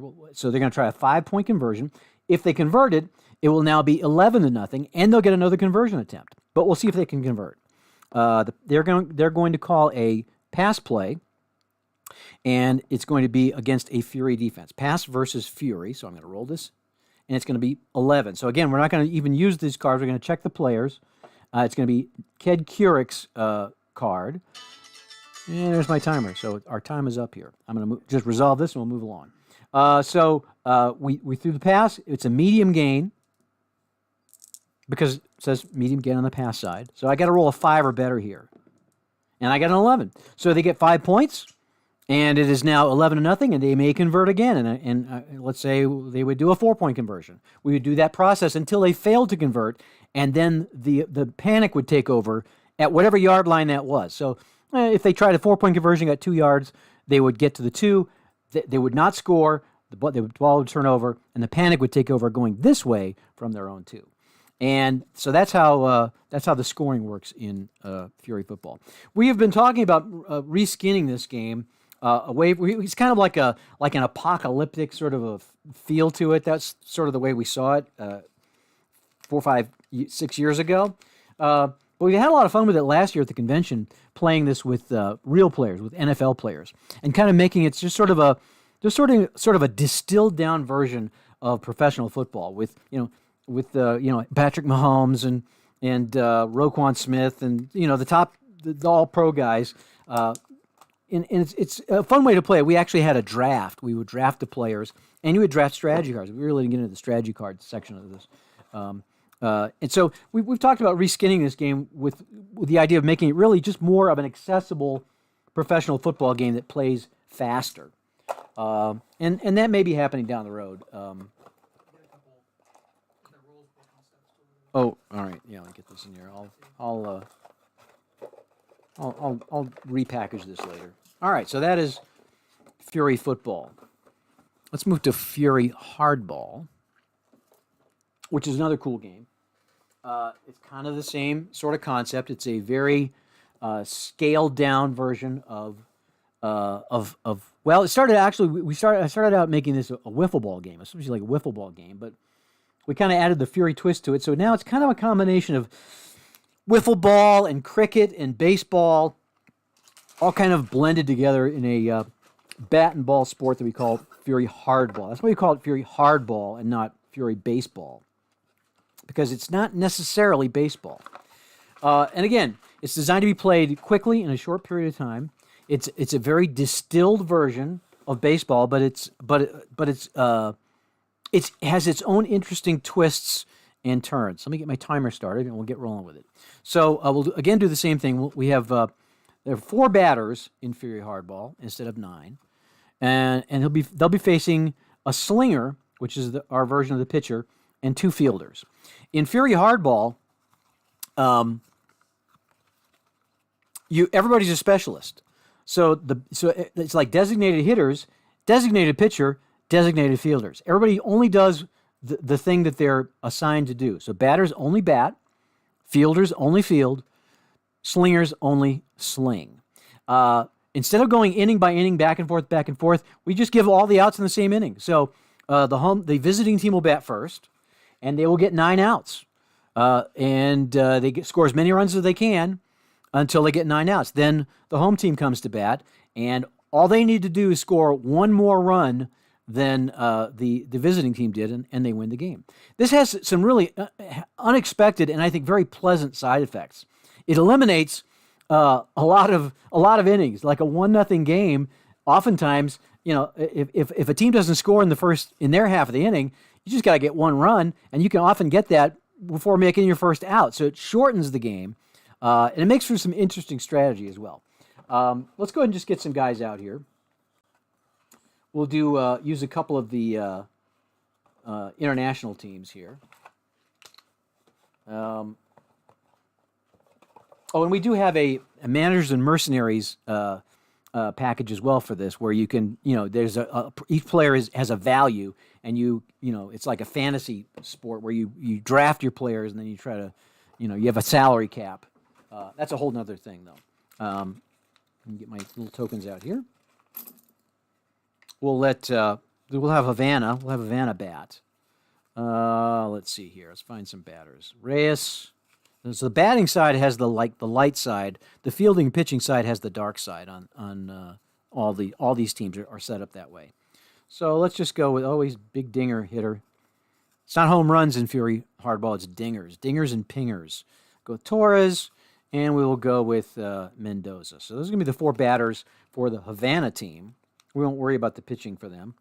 And for the Auckland, New Zealand team, let's find our pitcher. Our slinger, we'll put, who's their best slinger? Let's get a good slinger here. I shouldn't waste time with this. All right, we'll go with we want maximum play time. Nucky will be the pitcher, and our fielders will be, let's see here, who we got to field? We'll go with Wackerly, and we'll go with Wang. Wackerly and Wang. All right, we're ready to roll. Here's our current batter, and again there'll be 9 outs. Now you can play this head to head, where you select your pitching stance and your batting stance using cards, or you can automate it and just kind of watch the fun unfold. So there are 3 different kinds of pitches. You can throw heat, you can throw junk, you can throw stuff, and there are 3 different kinds of swings. You can take a big swing, you can take a reaching swing, or you can take no swing. As I said, everything in this game is amped up. So strikeouts count as 2 outs. Not 1. A stinger is considered a double play, 2 outs instead of 1. A dinger scores 2 runs, not 1. A winger, which is what happens when you get hit by a pitch, that's going to score 2 runs as well. So everything is kind of doubled on that. So we'll just run a couple of sequences here so you can get the idea. And I usually just use the blue and the white die, with the blue die representing the pitcher and the white die representing the batter. So, and I can roll this die here. In fact, I'll just roll all 3 of these together. And I know that it's similar to Fury Football. If I roll a 1, 2, 3, or 4, I'm going to read results directly off the cards. I'm not going to have to worry about the matchup of the pitch versus the bat. And so 40% of the time, it's going to come down to player ability. 60% of the time, it's going to come down to, did I outthink my opponent in terms of what pitch I'm throwing and what they're swinging at. So we can automate all that with just by rolling all the dice together. So 1 tells me that we're going to look at the slinger's card. We can tell by the dice he's throwing heat, and he is taking no swing. That's right. On this particular case, results 1 through 4 are going to go to the swing board. So that's actually going to be a zinger. He threw heat. Reyes is not taking a swing, so he just got a zinger. So that's 2 outs. So 2 down. Now we're going to look at the swing board, and we'll see what was thrown. That means that Nucky's throwing stuff. Villavazzo is taking a big swing, so a big swing on stuff with a 7. There's my D10 there. Big swing on stuff, 7. That's going to go to fielder number 2. So he hits the ball to Wackerly, and we're going to check Wackerly's fielding result. Looks like it's going to be an out unless I roll a Fury 1. Black die is the Fury die. I rolled a 6, so that doesn't count. He would have almost got a stinger, which is 2 outs. Instead, he just gets the pop out. So 1 out. That makes 3 outs now for Havana. We'll just do a couple more of these because I'm almost done with my timer. So looks like it will be a Nucky's throwing heat, and Torres is going to take a reaching swing. We're going to check result number 5. Heat versus reaching swing is a zing. He zinged him, so that's 2 more outs. So now they're up to 5 outs.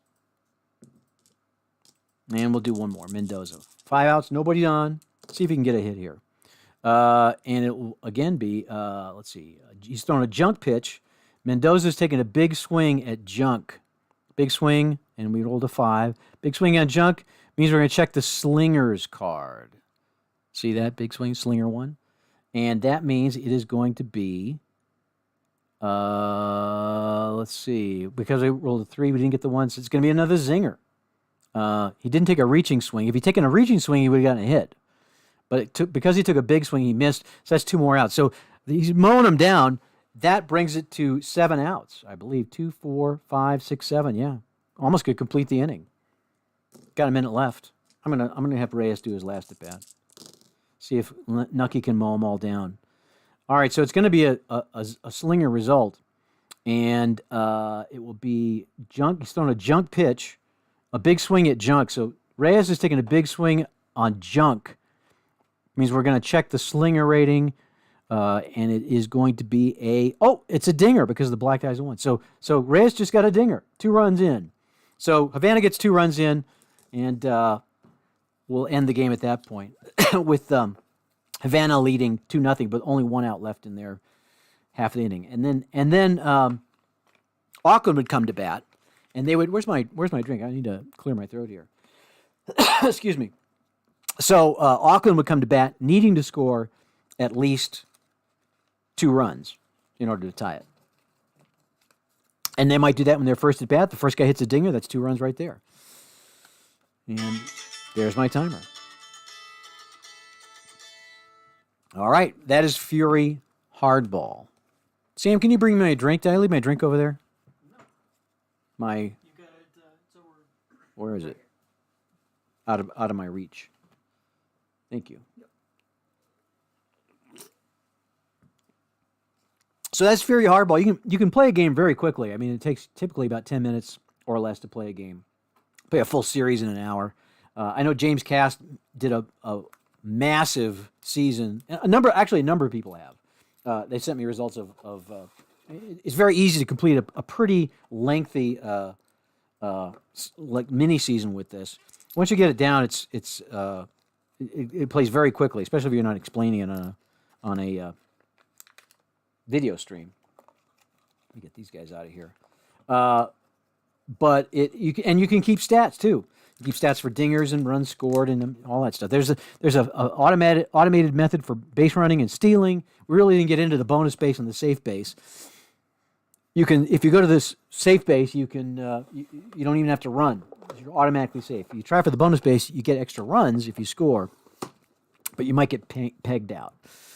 So all that's explained. That's just a quick glimpse of Fury Hardball, and we've put out a number of different like subsets. Usually, you put the World Series teams out in Fury Hardball style, and I'm thinking where's the game going to go moving forward.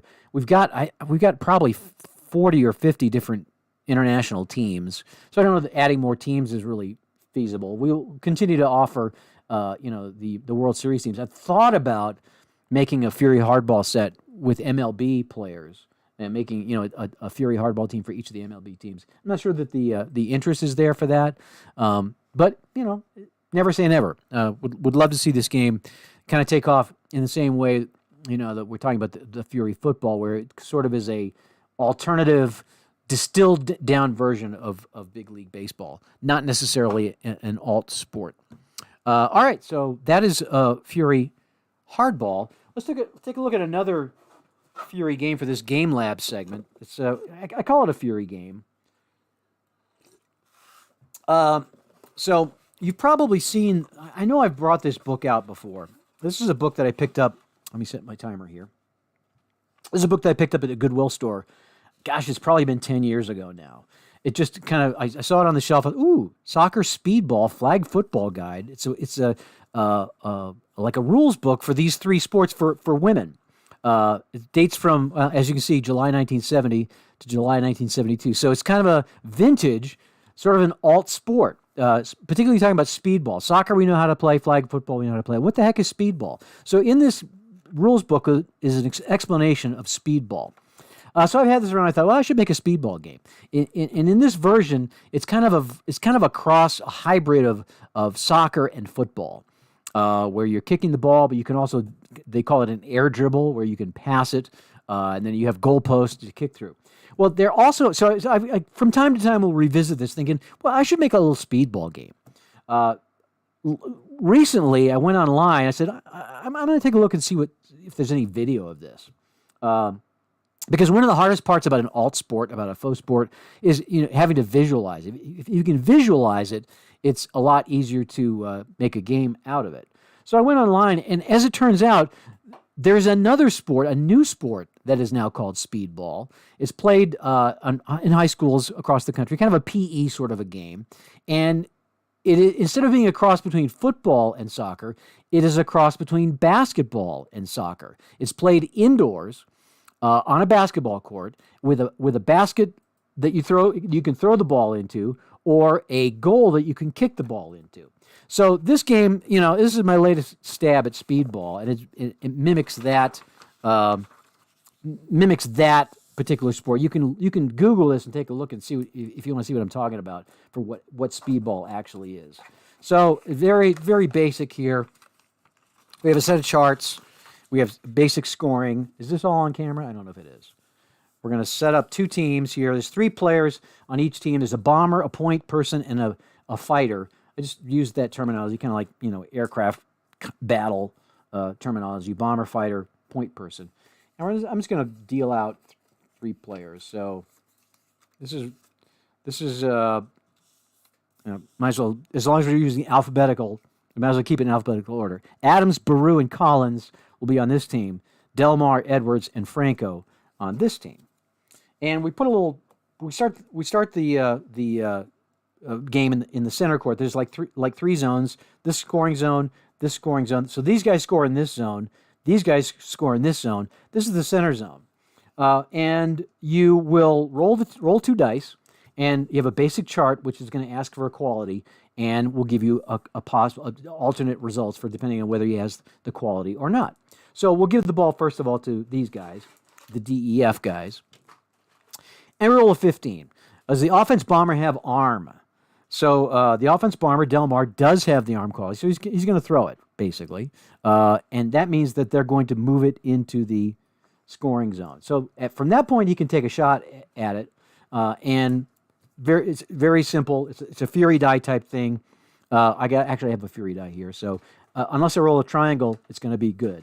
And it's a 2-point goal. So Adams, or rather Delmar, would take the shot, and he hits it, so it's now 2-0. And these guys will take the ball on this side of the court. They've got to move it here. Now you can take a shot from here, but a long distance, the further away you are, the less likely you are to make it. So scoring from this, you've got to roll basically in D6 terms, you'd have to roll a 1 in order to hit from here. But if you did, you get 7 points.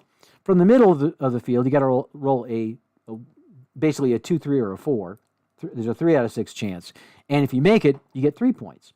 From here, it's a 5 out of 6 chance, but you only get 2 points. So it's sort of basketball-ish in that regard. So these guys are leading 2-0. These guys have the ball, and we roll a 34. Does the defense fighter have tip?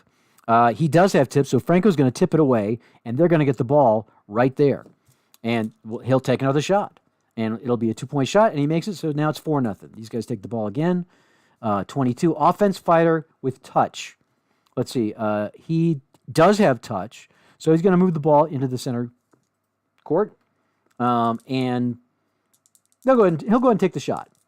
It's a 50-50 chance. So if I roll a 2, 3, or a 4, he makes it, and he makes it. So that gives him 3 points. It's now 4-3. These guys take the ball here. I'll just do this last sequence here. 45. Defense point with tip. Baru does not have the tip quality, so he's not able to tip it away. So the ball's going to move to the center court. We'll let him try to move it in again. 23. Offense bomber with leg. So Delmar does not have leg. He's not as great a kicker as he ought to be, so he's going to turn it over.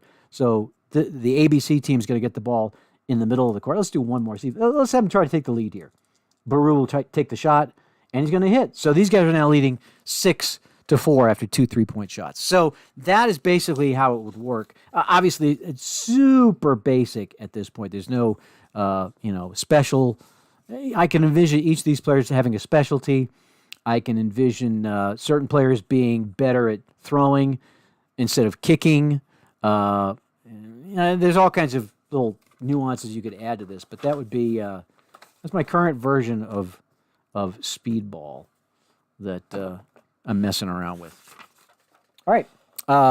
That takes us to the intermission time, which was scheduled for 3:30. How are we doing on time? Oh, we're 4 minutes early. Yeah, we're early. Awesome. We could have taken more time until the other one. I'm just saying, we got 14 minutes now to have an I would rather be early than late. Okay. Okay, so now we're at our intermission. We can check the chat room. I was going to try to say something about Mythmash. I'm not remembering what I was going to say though. Origin.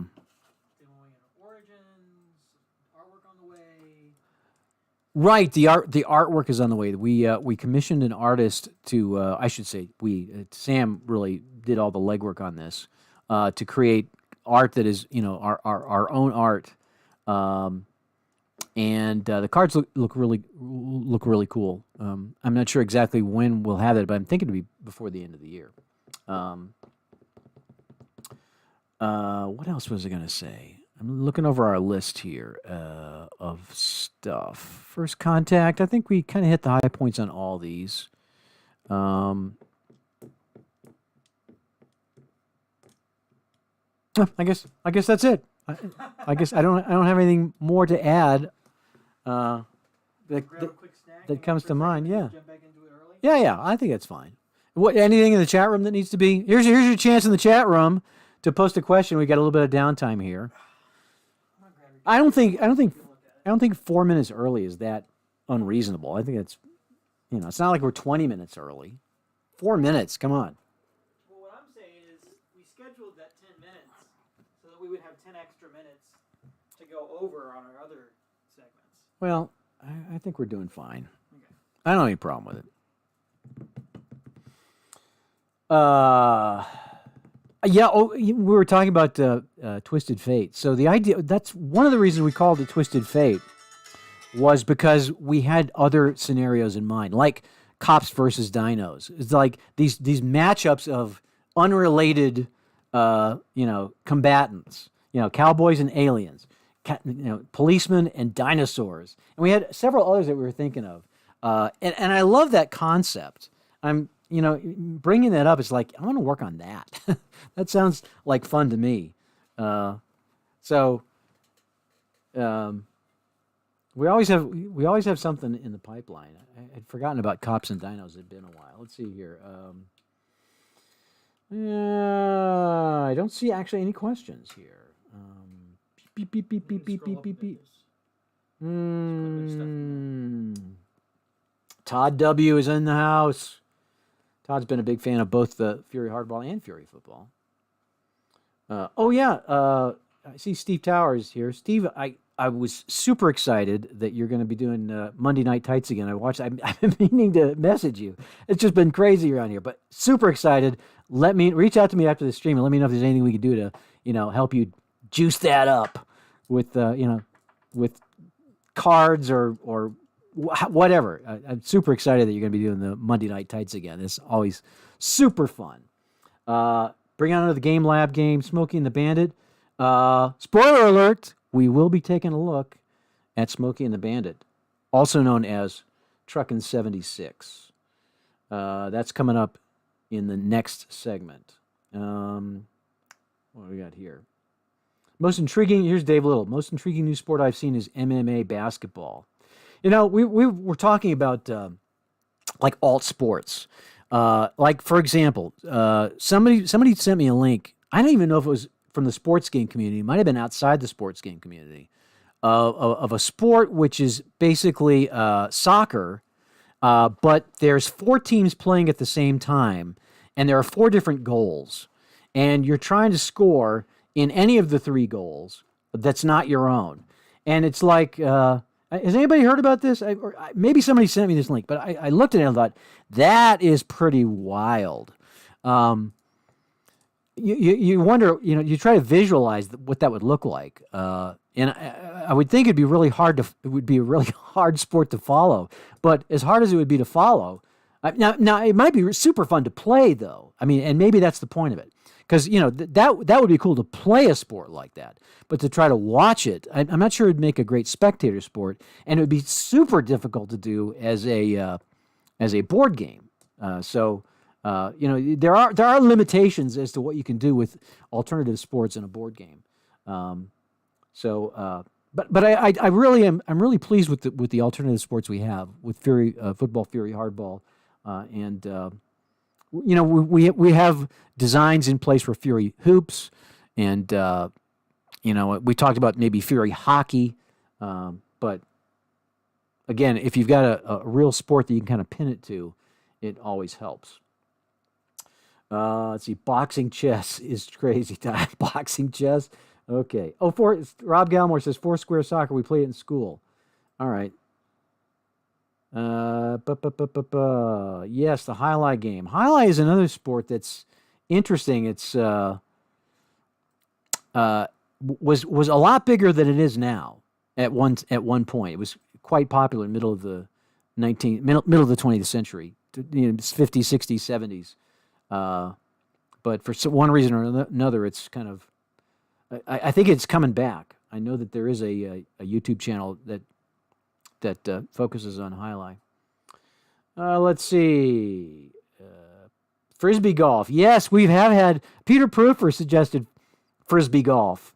I don't know how different that would be from regular golf. I mean, I think maybe you could use the bowling. Originally, as the story goes, my original idea for a golf game was going to use the bowling game engine, where you actually roll the die, and so maybe that could work for a frisbee golf game.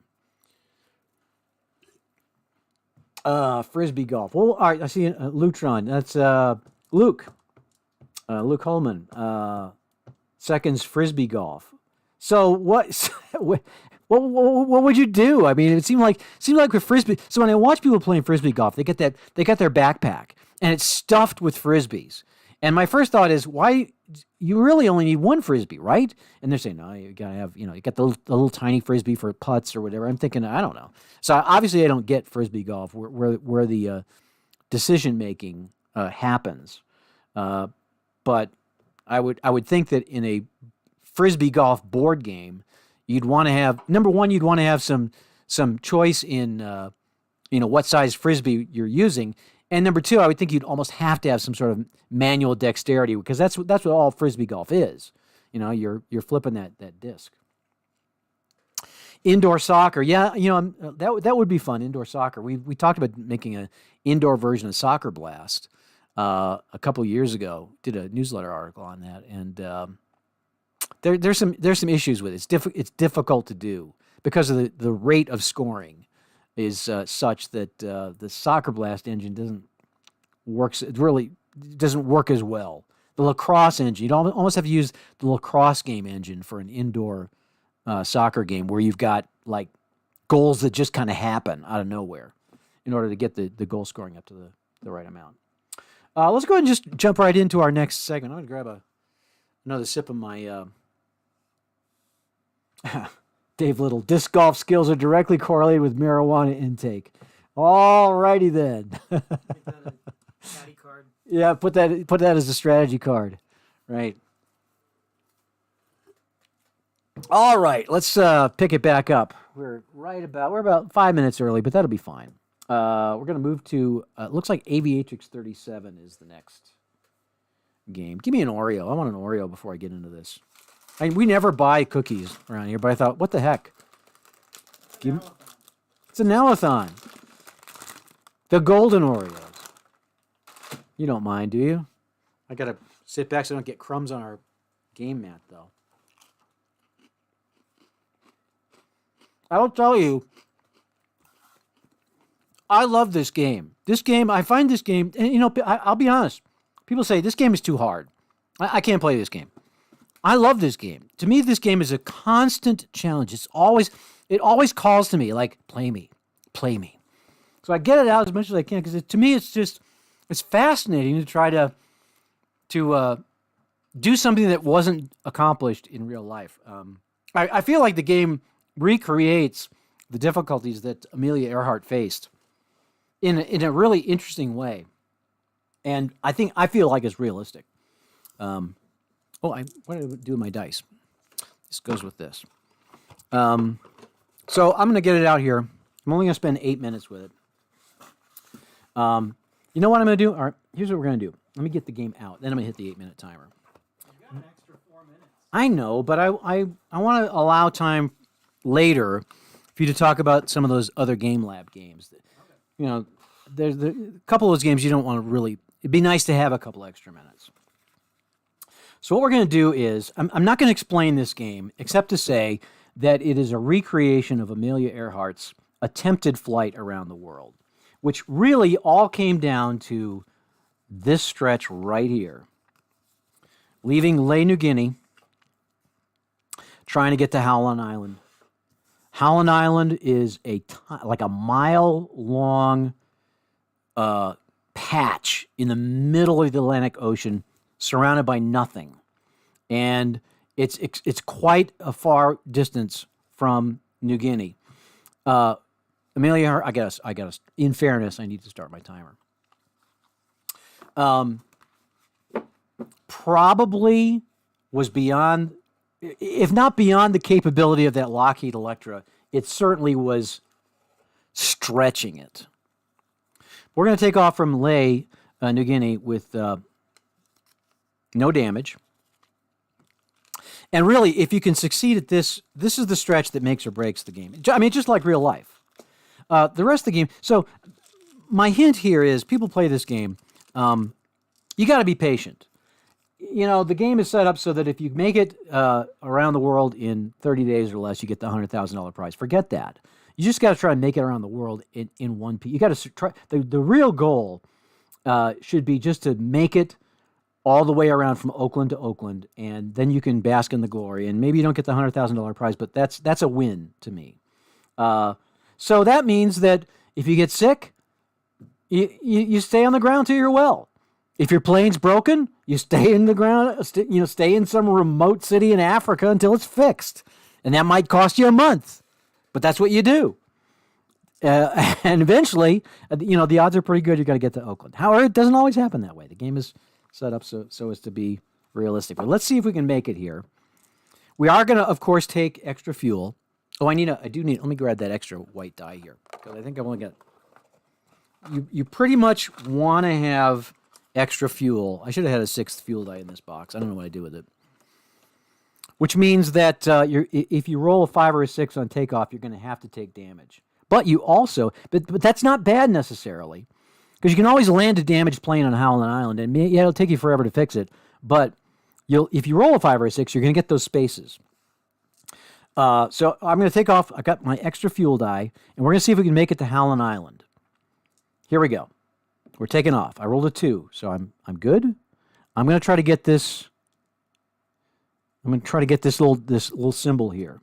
I'll roll the extra fuel die here. So what I want to do is I'm going to take some damage. I got a 3. All right, I'm going to take that 3 and I go 1, 2, 3. Aiming for this one here. And a 6, I'm going to read that as a 2. Take the air current and get to re-roll that now. I've got a long ways to go, though, and not very many dice to get there. Probably should have saved that one, but here we go. Still no damage. I got 4 dice left. And I got a 2. This is not looking good. So at this point now, the smart thing to do would probably be to go back to Labe, New Guinea, which is what I would do, and I would try it again, because I'm likely going to get back to here. I almost have. It's almost certain that I'm going to land in New Guinea safely. I can fuel up again. I can try it again, and I think this is a mistake that most people make. They think, oh, I've only got 3 dice left, but I'll play it that way. But I probably will not make it now. I mean, I can just see, looking at the way it's set up, that I'm probably not going to make it, but I'll try. 1, 2. I've got to get to this space here. I've got to roll a 5 or a 6, really. This is where, if I had experience, I would roll this now so I could get a 6. I got a 2. Yeah, this is not looking good at all. 1, 2. So I'm probably going to wind up just like Amelia Earhart. And another 2. So yeah, I'm toast, probably. I've got 1 dice left, running low on fuel. I need a 1, 2, 3, 4, 5. I need to get a 6. If I roll a 6, I'm going to crash land on Howland Island. If I don't roll a 6, I'm going to take this and get a second shot at rolling a 6. And there's my 6. Look at that. 1, 2, 3, 4, 5, 6. All right, so now I got to crash land. I don't have any damage, though. So I'm crash landing. I should be able to make this, though. I get 2. I have to get 2 damage on it. I don't get to reroll. That's my crash land. So I get 2. I do have to sustain 2 damage Let me just see here. Where's my chart? Here it is. Landing damage. Landing damage. Landing damage. Here it is. Landing damage. I have to roll it twice.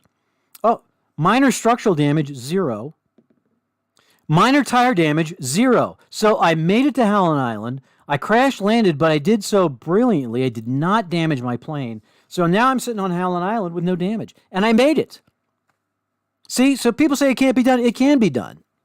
Just have to manage the dice properly. Anyway, like I say, I find this game to be endlessly compelling. I really love playing it. And I'm not sure why. I think it's because I like, every time we're out for a walk and I hear a plane flying overhead, I think, oh yeah, I think of this game. I think of that droning engine. And I don't know, there's just something romantic about it, I guess. But that is Aviatrix 37. If you play this game, just remember, patience. Be patient. Like I said, I probably would have had it turned back and not have made that attempt. But fortunately, it worked out for me. So I had basically two chances to roll a 6. That's not that. That's but a 1 in 3. So I had a 1 in 3 chance of making it, and I made it. All right, let's look at. We have a problem, Mr. President. This is another game that I think is super fun. People ask me, what do you think is the best game you ever designed? I would say this one, except I really didn't design it. Sam came up with the idea for this. And what really is cool is the pressure cooker mechanic, where it always gets harder and harder and harder to please the president as the game goes on. So you're forced to act expediently, quickly. The longer you dilly-dally, the harder it gets. And it gets to the point where it just becomes just excruciating. He's like, I've got no way to manage this. So it's a real challenge here. So these are the parts you get with the game. This is actually the older game. The newer game, do we have a copy of the new game that's open? I can show them the new deck. It's much nicer than this. This is our demo copy. It's got the old components, but the new components are a significant upgrade. Well, dang. Yeah, go and take the shrink wrap off. So we're playing with the older version of this. I got to reset my my clock. I'll wait till I get the component. I want the full 8 minutes here to show this. So the idea of this game is you are the advisor to the president. There's a national emergency, and you're helping the president. Basically, the president doesn't know what he's doing. I say that not entirely, partially facetiously. It's like you're really the you're making the decisions, and then you're telling the president what to do, and he's going on TV and making his speeches, and everybody's like applauding, and if things work out, the president gets all the credit, and if things go south, you get the blame. So it's like this thankless job of being the advisor to the president, where you get no glory, except you might get a book deal out of it, or a TV analyst role. Depending on how well you do. So this is actually the new version of the game. Let me give you a quick peek at this, and then I'm going to start the timer. So this is the way it looks now. The boards are the same, but the deck is double-sided with. Well, the old deck is double-sided, but it's perforated cards. These are cut cards. They're bigger, and these are the crisis cards. Same thing. Super nice. Little presidential seal on there, and there's your dice and all that. So this is the way the game comes now. But we'll play with the old version because it's available on our tabletop right now. Thanks for getting that, Sam. All right, I'm starting the timer. All right, so you're basically running the show. You're calling the shots. The national emergency. This is the I don't want the COVID-19 one. I had enough of COVID-19. Don't I have the? Where's the other one? I thought I had another. I guess I got to do COVID-19. I had the banking crisis out. Well, don't worry about it. We're on the clock. Oh, here it is, right here. Here it is. I found it. The financial crisis is the one I'm going to use. So the idea is you've got to get through. There are 18 cards in this deck. You've got to use this deck here with help from this deck. These dice represent political action. You get 6 white dice to start with. And you can upgrade these dice. The different colored dice do different things.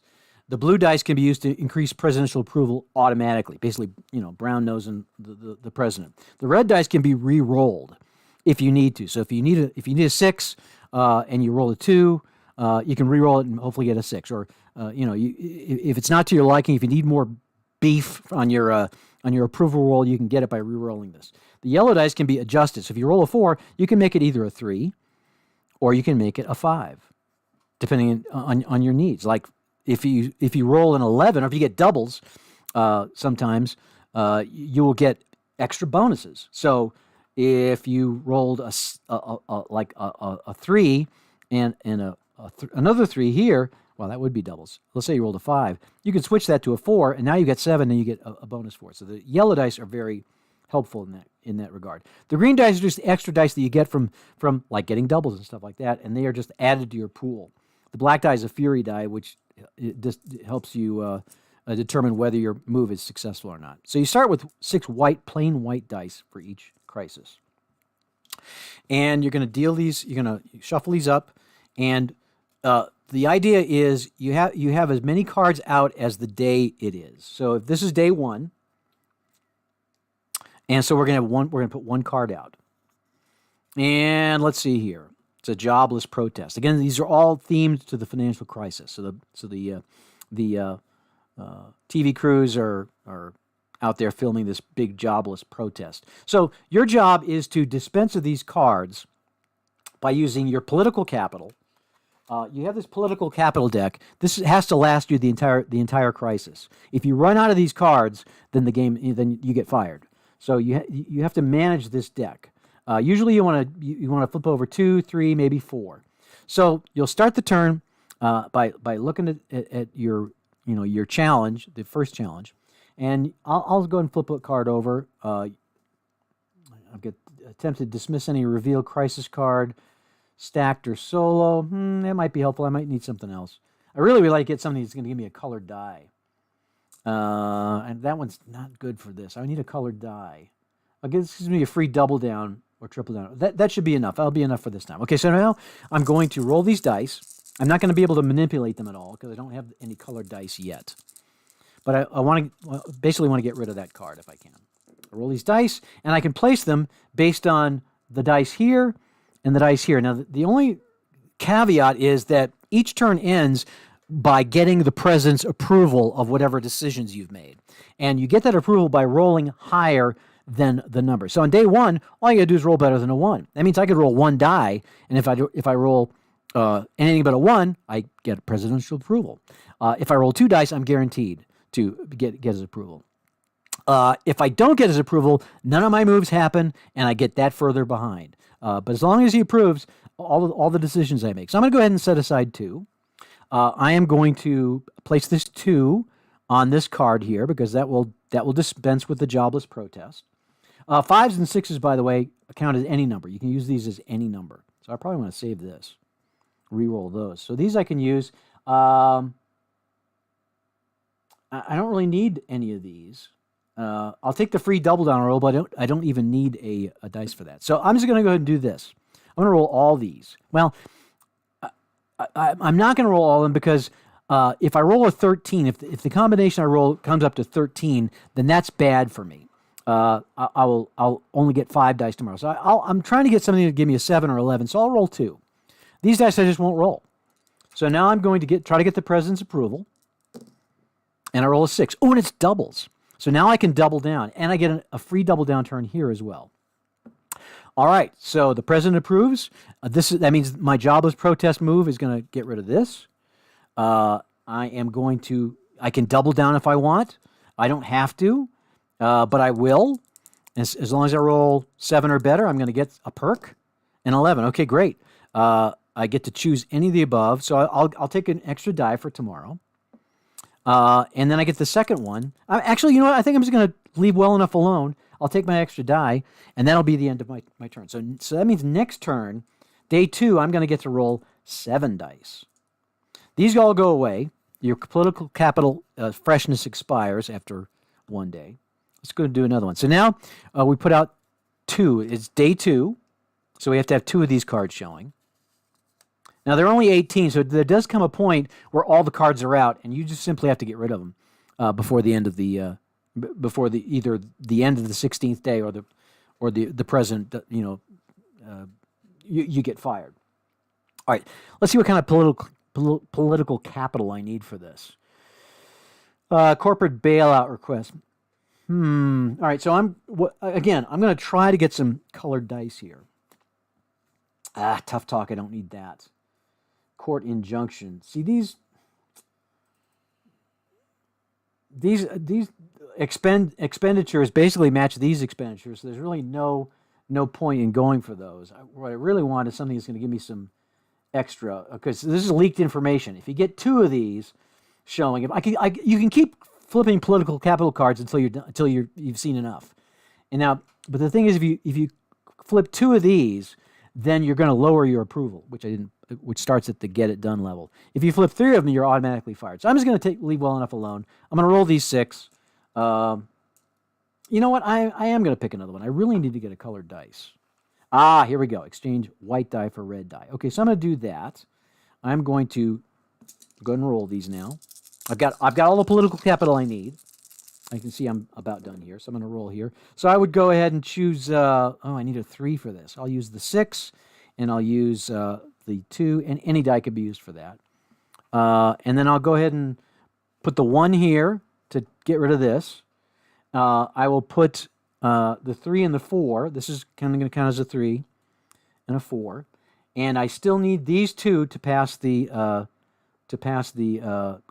presidential approval. So as long as I don't roll a 2, well, I'm gonna, with 2 dice roll, I'm gonna roll at least a 2. So this is gonna automatically pass. I could, well, I'm running out of time here, so I won't go into the strategy of it. Oh, and I rolled a 2. All right, that's enough to pass, fortunately. And because it's doubles, it's a good time to roll double 1s. I'm going to get a perk. So anyway, that's how the game works. It gets harder and harder as you go further along into it. Needless to say, you want to get as much done as you can early on in order to succeed in this game. There does come a point typically where you have some very, very difficult decisions to make as to whether you want to try to risk. You got to shortchange something. Sometimes it's, rolling not enough dice, to get the president's approval. For example, like, you might get a 4 here on day 4. You might try risking rolling a red die for the presidential approval, meaning if you roll a 2 or a 3 on the first roll, you'll get to roll it again and hopefully get a 4, 5, or 6 on the second roll. So you can do risky things like that. As the game gets further along, turn 7, 8, 9, 10, the decisions become extremely difficult. And oftentimes you're on thin ice by that point. Anyway, you can tell that I enjoy this game as well. It's a entertaining game. And the best part about it is you don't actually have to lose your job. It's all in fun. You put the game back in the box and all is well again. All right, so that is, we have a problem, Mr. President. Oh, and there are, multiple different scenarios. There's the financial crisis. The game comes with the financial crisis, the natural disaster, and capital, like a sort of a generic sort of, government shutdown type, partisan bickering sort of scenario. Then we have a historical pack, which gives you Pearl Harbor, Cuban Missile Crisis, and the Arab oil embargo. And those are based on, historical, events, which are interesting and in many ways kind of educational. We have had in the works for a while a movie president version for this that we have not released, where we would have like the Kevin Kline in that movie where he takes the place of the president after the president gets a stroke, and then there's Will Smith in Independence Day.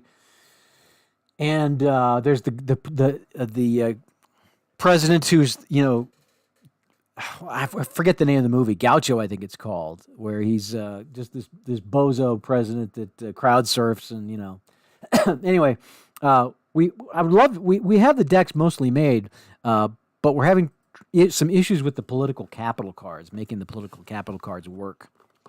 Some of them don't quite match up for, some of these movie scenarios. So it may require either some rules interpretation or possibly a different political capital deck. Anyway, we're messing around with that. This game is definitely, on our minds from time to time. Just a matter of, coming up with a good solution for that. But I would not be surprised to see the movie version, the movie president expansion coming out before the end of the year. Look at what's next. We're doing the, huh? You want me to hop in and do this one so that we can make that switch we were talking about later in the show? Yeah, why don't you do that?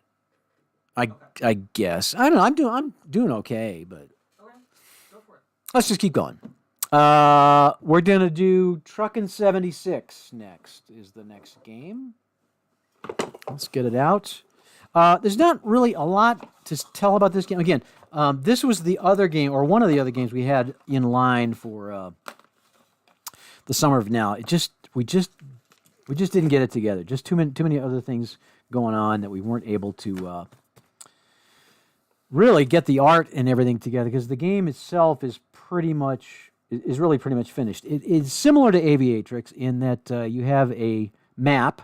You have a series of maps, postcards. I think we may have shown these on a Game Lab segment a year ago. So you start out in San Bernardino, and you're driving to Newark, New Jersey. Where is Newark? That's not it. There's Newark. There's Newark right there. These cards are out of order. 9, 10. Oh, that's right. These are the game boards here. These are my truckin' logs. Obviously, as you can see, I've played this game a few times, playtesting it. We're not going to go through this whole thing. So it basically works like Aviatrix, but it's much more lighthearted. It's based on the movie Smokey and the Bandit, where you are trying to get from. Where, of course, in the movie you're trying to get from. There's beer in Texarkana. There's beer in Atlanta. No, beer in Texarkana. We're headed for Atlanta. They're thirsty. They're thirsty in Atlanta.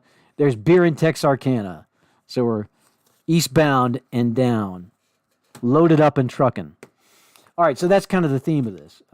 Is you're trying to get from San Bernardino to Newark in 72 hours or less. You're trying to score as many points as you can by loading up your truck with gear, by getting there quick, by avoiding the Smokies, and you can play this multiplayer where it's kind of a race, but it's not exactly a race, because you can get to Newark second or third and still win the game if you've got a strong enough payload and enough perks that you've picked up along the way.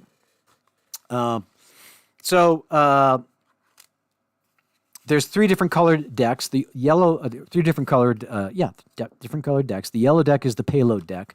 So you'll draw these at random. You might be hauling paper products for 3 points, Greek yogurt for 2, gold bullion for 10.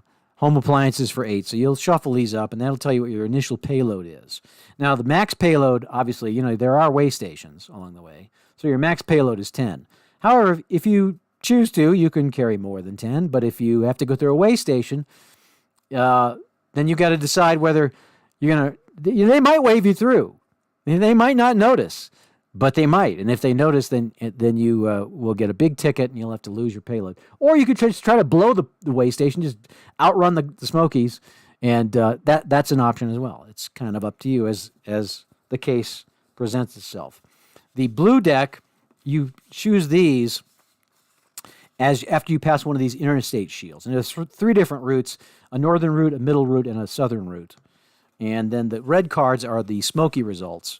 This is what you draw one of these when you encounter a Smoky, and you are either going to try to gun it or you are going to try to off-road it. If you gun it, you're going to try to outrun the Smoky. If you off-road it, you're going to try to do like Burt Reynolds and drive through somebody's barn and hide your truck and, hide the vehicle in somebody's barnyard. The mechanics work similar to Aviatrix in that you will get 6 fuel dice. and you'll roll the dice one at a time, and you'll move that many spaces. You can move if you're going the double. You can either go hammer down, which will allow you to travel as much as 120 miles an hour, or you can opt to go the double nickel, 55 miles an hour, which was the speed limit in the 70s. And you won't get pulled over by the Smoky, but the most you can move is 3 spaces. So it'll get you there slower, but safer. And so you'll spend those dice. When you get to when you're out of dice, you can refuel. You want to be refueling in one of these major truck stops. If you try to refuel in the boonies, you might get bad gas. You might get some local yokel who pesters you, delays you. So your best chance of a fast, efficient, and maybe informational gathering pit stop, so to speak, fuel stop, is going to be to stop at one of these major cities, and that's essentially how it works. I didn't even start my timer. I don't know. There's really a lot more to talk about on this.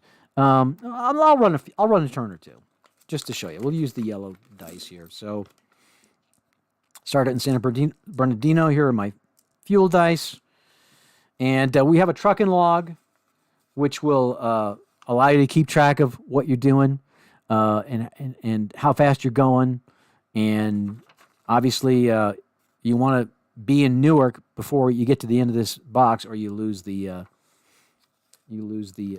game.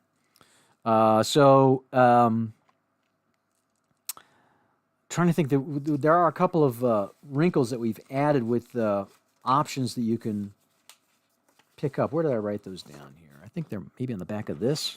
So yeah, as you can see, playtest notes. So if you land on a shield exactly, by exact count, you get to pick a perk, which will help you on your trip. You can either hire Sally Field, pick up Sally Field as your co-driver, and she can sweet talk out of any ticket. Instead of having to gun it or off-road it, if you've got Sally Field, she'll just you'll have to stop, but you won't get a ticket. She'll talk you out of the ticket. You can do a route change for extra points. You can get bonus points on a payload.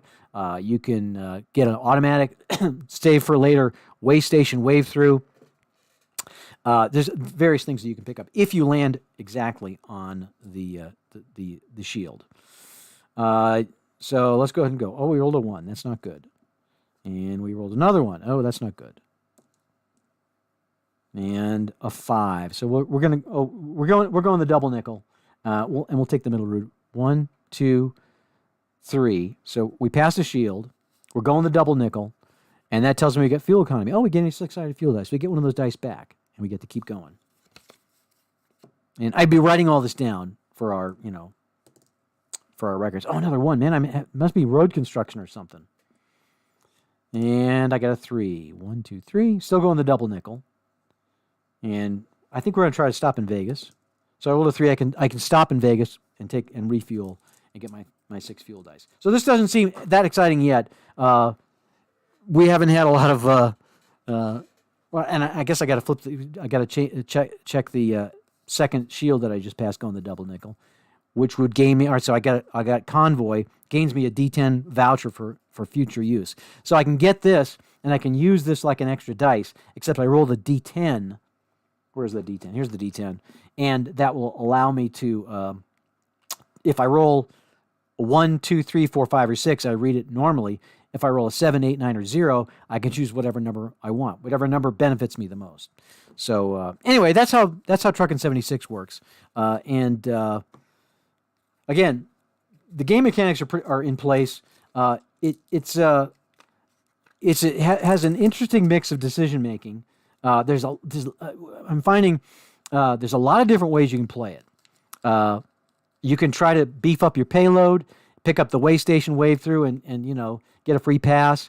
You can try to get really far ahead and then do a bunch of stops to pick up extra payload after you've passed the last shield. There's multiple ways that you can try to win this game. It's kind of fun to try to pull them off. So I'm not sure when this is going to come out. Again, like we had hoped to have it out for the summer of now. We're just waiting on, I guess, artwork, and not sure exactly when that is going to happen. Maybe before the end of the year. But in any case, it's a fun game to play, and I think it'll be quite popular with the artwork that we have in mind. It'll be very, excuse me, very fun to get on your game table. All right, that is Truckin' 76. Next is gonna. How are we doing on time? We're at 4:07. Where are we supposed to be? Check our. This highlight starts in 3 minutes. Oh, well, we are right on to. We're 3 minutes ahead then. Yep. Excellent. My voice is starting to give out. Maybe I should have you step in and. Do highlight? No, yeah, not do highlight. Do one of the Game Lab games maybe. Let's have you come in. Why don't you come in and do scorecards? Give me a chance to rest my voice, and then I'll pick up with highlight after that. All right. You want to do that? Sure. Is everybody okay? Everybody okay with that? I'm going to finish my Oreo and get a drink and let Sam show scorecards. Here you are.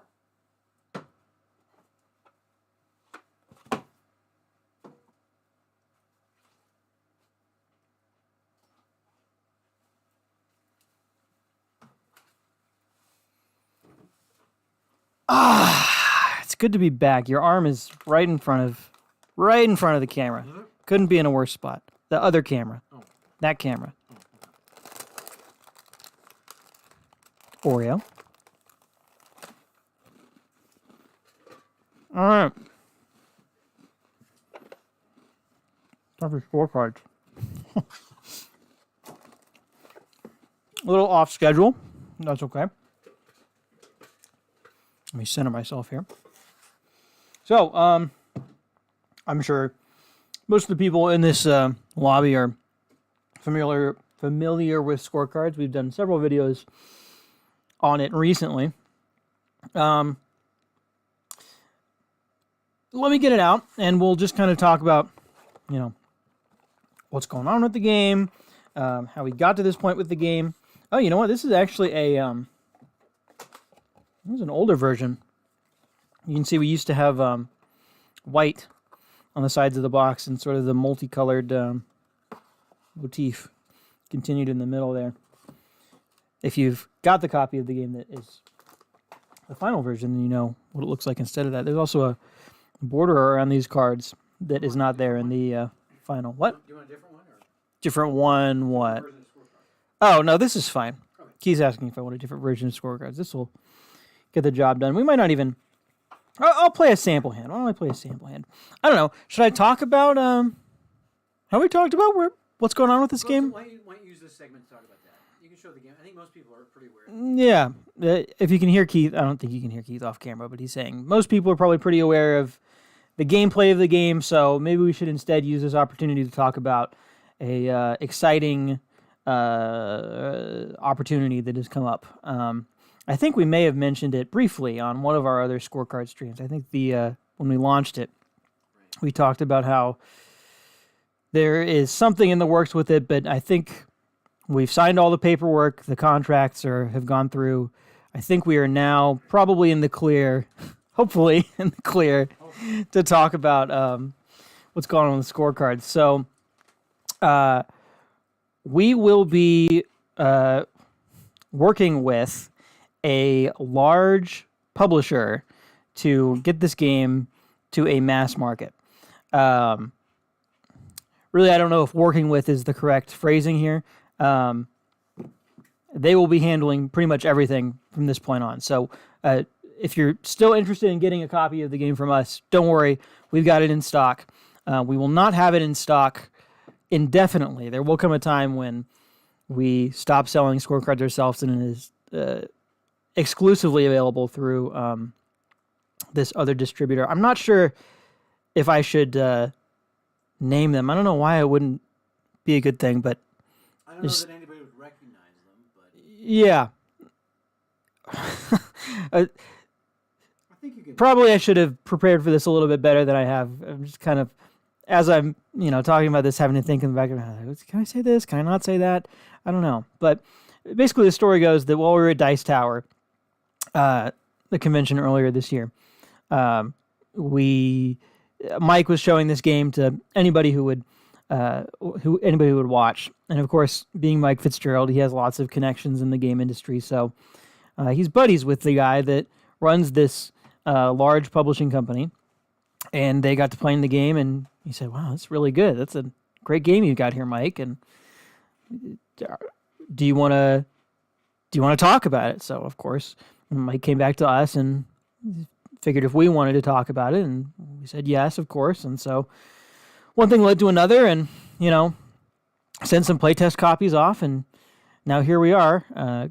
Contract signed, and Scorecards is ready to be distributed. The company that we're working with has games like in Walmart and Target, so it's not necessarily a sure thing that Scorecards will be in those big box retailers as well, but it's certainly on the table, which is pretty exciting.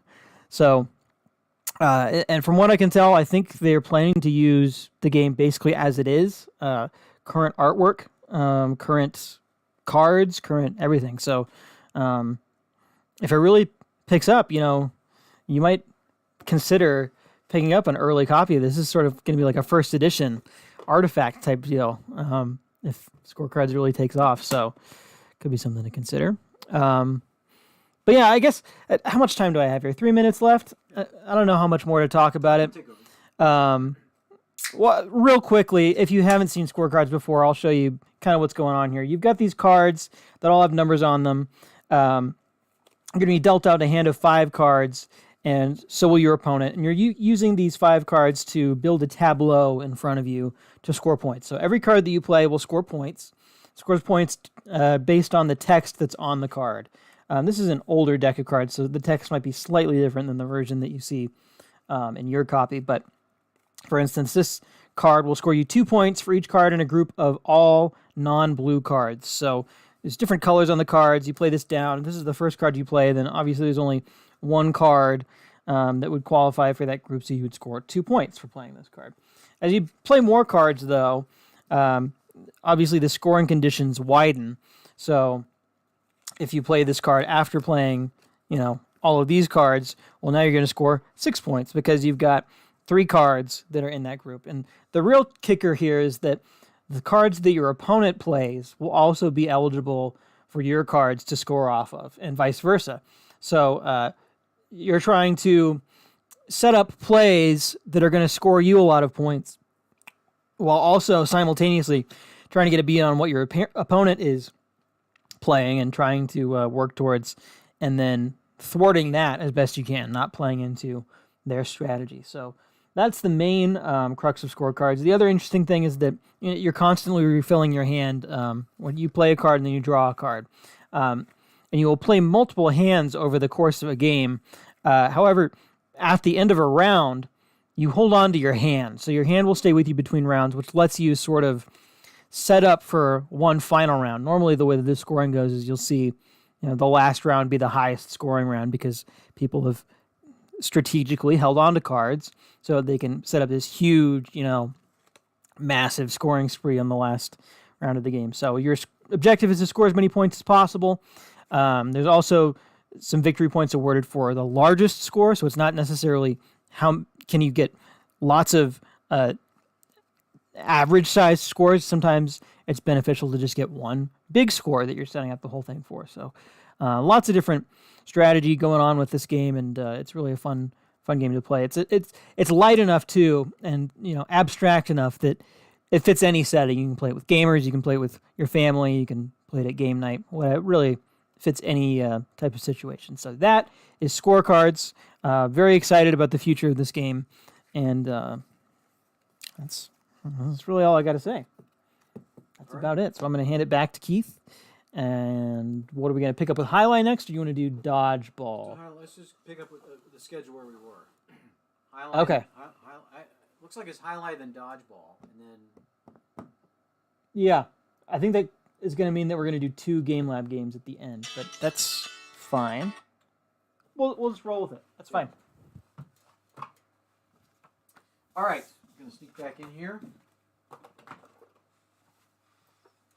And let's play Jai-Alai. Okay. Switching to Coke Zero.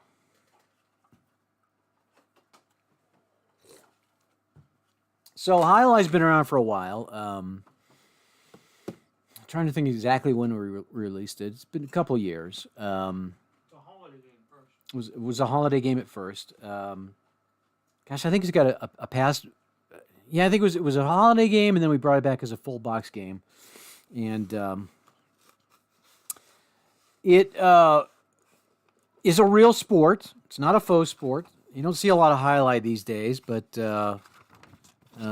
it is still being played, and as we mentioned earlier in the stream, it does seem to be having a little bit of a comeback. And this game allows you to, enjoy a night at the Jai-Alai Fronton. It's played in a fronton, is what they call it, and it's really a wagering game. We call it the vintage sports wagering game because essentially what you're doing is you're setting up your card, you're placing your bets. And then you're watching the players play. There's no strategic decision making in playing the game. The players simply play. The strategy is in how you bet. Am I on camera here with my game materials? Yeah, drag it down just a little bit. Okay. There you go. So the game comes with these boards and also a set of auto bidders, people you're competing against. These guys will place bids, place their bets based on the odds and the lineup. So the first thing you're going to do is you'll calculate the odds of your game. I'm going to set these to the side here. So you'll deal out. So ideally, you'd set up your entire night's program, and then you'd play. You'd bet and you'd play. We're just going to set up one just to show you how the betting odds are set. We'll come up with 1, 2, 3, 4, 5, 6, 7, 8. We'll use these 8 guys. We'll put them in these positions here. We'll put Zoilo, and we check his value. His betting value is 26. Then Icarus. His betting value is 22. Stefano. His betting value is 11. So he's not a very good Jai-Alai player. Paolo. His betting value is 22. Carlo. Betting value of 22. That's going to make it a little difficult to set the odds. Alomar is 20. Hector, also 22. Holy cow. And Guzman is 18. So this is going to be your order of play. And the way Jai-Alai works is you got a server, a guy that serves, and then you got a challenger.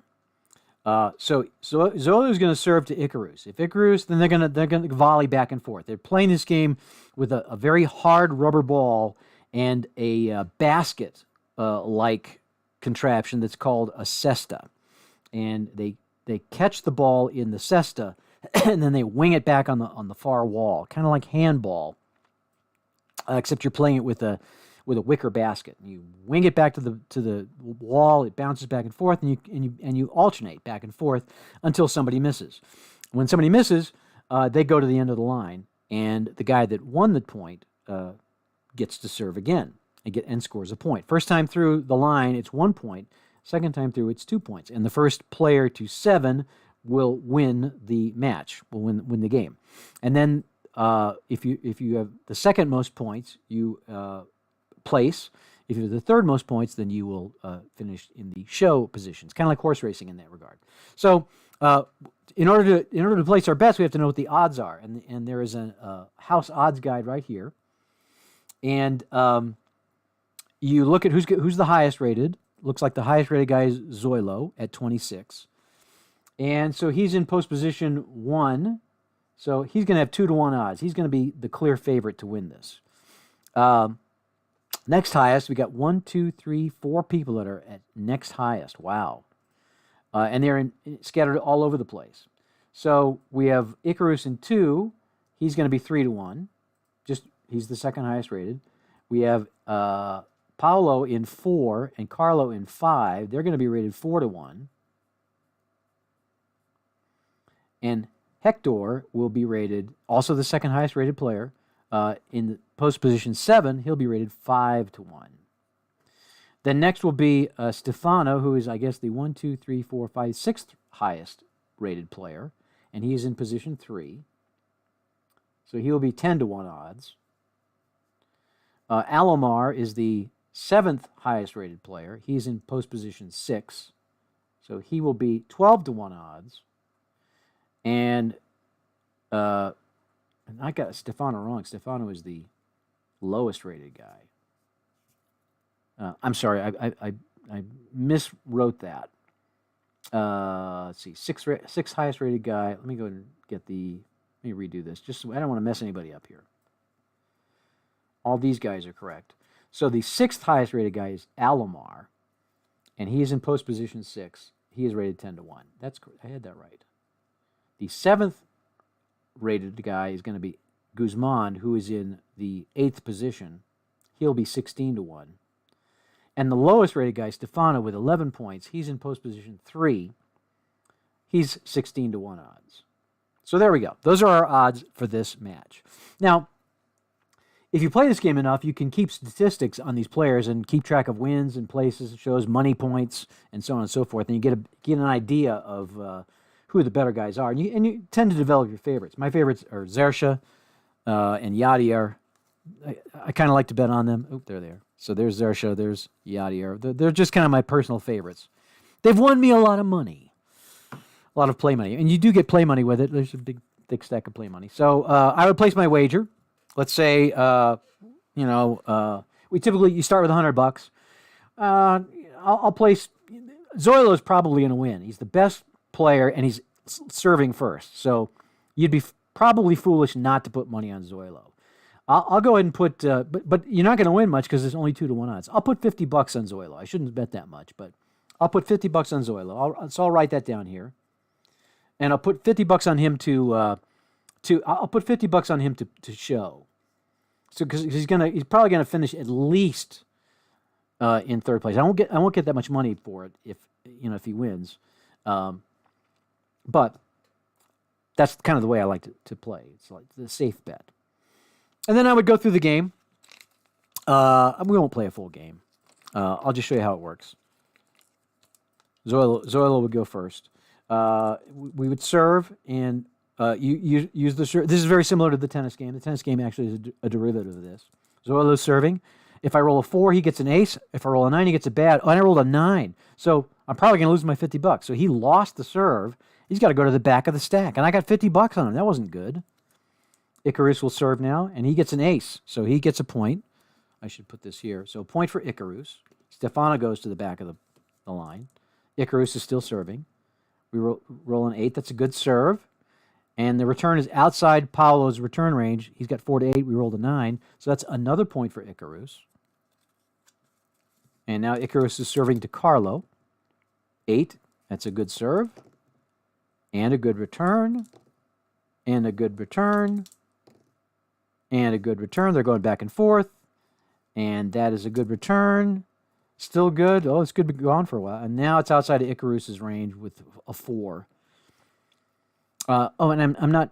There's a mechanic where if you roll doubles, it's a more difficult shot to return. So, but he didn't return it anyway. So Icarus would go to the bottom of the stack. Carlo would get the point. And we would continue on like that. Let's see if Zoilo can get back in the serve. Then we'll end this. So Carlo serving to Alomar. A 9 is bad, so he has a bad serve. Alomar is going to get the point. We put the point there. Now Alomar is serving to Hector. 11 is a good serve and a bad return. So Alomar is going to get a point. He's got 2 now. And here's Guzman. A 5 is a good serve and a good return and a good return and a good... Oh, it's outside. So Guzman misses. So Alomar gets the 3rd point. And now this will be our last serve. Zoilo. Let's see if Zoilo can get back in the serve. Alomar serves. It's a good serve. a good return, a good return. A good return and doubles means it's more difficult. So we take, this is now 4-6.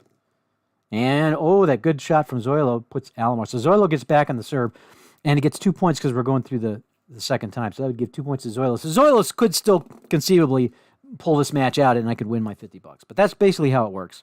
And then you would do this. Ideally, what you do is you would set this whole, you'd have 6 games in the card, and you'd set them all up. And then you would place your bets, and you can bet against these auto bettors. They will place their own bets. For example, if you get Philandra Savant, her bet pattern is place 1 bet to win, and you'd roll a die. She would bet aggressively this time, meaning that she would bet $40, and she's going to bet on the somebody rated close. She'd put it on Alomar, so she would bet 40. She would be betting aggressive this time, and she would put $40 for Alomar to win, or no, I'm sorry, to show. So anyway, the individual better cards make it so that you can be playing against somebody without actually having somebody to play against in real life. So that's how the highlight game works, and I don't really know that there's much more of a direction we can go. We've talked about adding additional sets. I think the main thing is we're talking about maybe doing the money differently, because it's kind of a pain to have to keep track of all this money and sort it all out. So we may move to chips instead of money. Right now, though, the game comes with money, and I think for the foreseeable future it'll probably be that way. But we are thinking about maybe changing that to chips. So that is Let's Play highlight. Let's move on to Dodgeball. Dodgeball World Tour. This has not been out that long. That, again, was a holiday game, which we then released as a box set. Was that last year? Was it last year's convention, wasn't it? Last year's convention, we had the big dodgeball tournament, and had homemade dodgeball teams. We had a standard team template, and which included, gosh, I forget how many. I think it was 16 different players, unnamed players, and you could choose any 6. I might have these numbers wrong. I believe you could choose 7 for your team. Of those, it might not have been 16. It might have been 12. Anyway, you had a pool of players. You could choose which of them you wanted, which 7 you wanted, and you could name them, and then decorate the cards however you wanted. It was pretty fun. It was really super fun. I remember it was Joseph Dowell was in the championship. Who was he playing against? I'm trying to remember who won that. Who won the whole thing? I'll have to look up it. It's on our blog post. Anyway, Dodgeball World Tour. It's themed kind of has sort of a wrestling theme. The idea here is, again, like the movie Dodgeball was kind of the inspiration. The idea is, what if the WWE had a dodgeball branch? Where they, instead of wrestling, they did dodgeball. So you have the same kind of pre-game drama, post-game drama. You have the same kind of shenanigans. You get players getting good guys versus bad guys. The personality element is very strong in this game. So players can be completely different based on their persona. They can have, everybody's got kind of a basic skill set. Like here's Mythmash, who's got a throw rating of 5, which means if you roll 1, 2, 3, 4, or 5, it is going to be on target. A 6 would be off target. And a dodge rating of 3, meaning 1, 2, or 3, Mythmash is going to dodge. And then the standard a rating of 3 stars for speed. Mythmash is going to, I want to say he or she. Mythmash could be a woman or a guy. We purposely left them generic. And so if we're doing men's dodgeball, he's going to have the same abilities, but he'll also have a personality type attached to him that the game is going to generate, where he might be a hero, which means he gets extra, bonus stuff, good stuff happening. He could be a villain. He could be have a bad attitude. He could be a hype man, which means he's kind of a support guy that doesn't get a lot of glory, but provides a lot of mojo for winning. So that all the personality types are assigned by the game. And I'll show you how that happens. So we'll get a setup here. This would be so there's two ways to play this game. You can play it. That down a little bit. So Okay, sorry. There's two ways you can play this game. This is like the solitaire version, where you're going to put the teams. One team is going to be up here. I'm sorry. One team's going to be up here.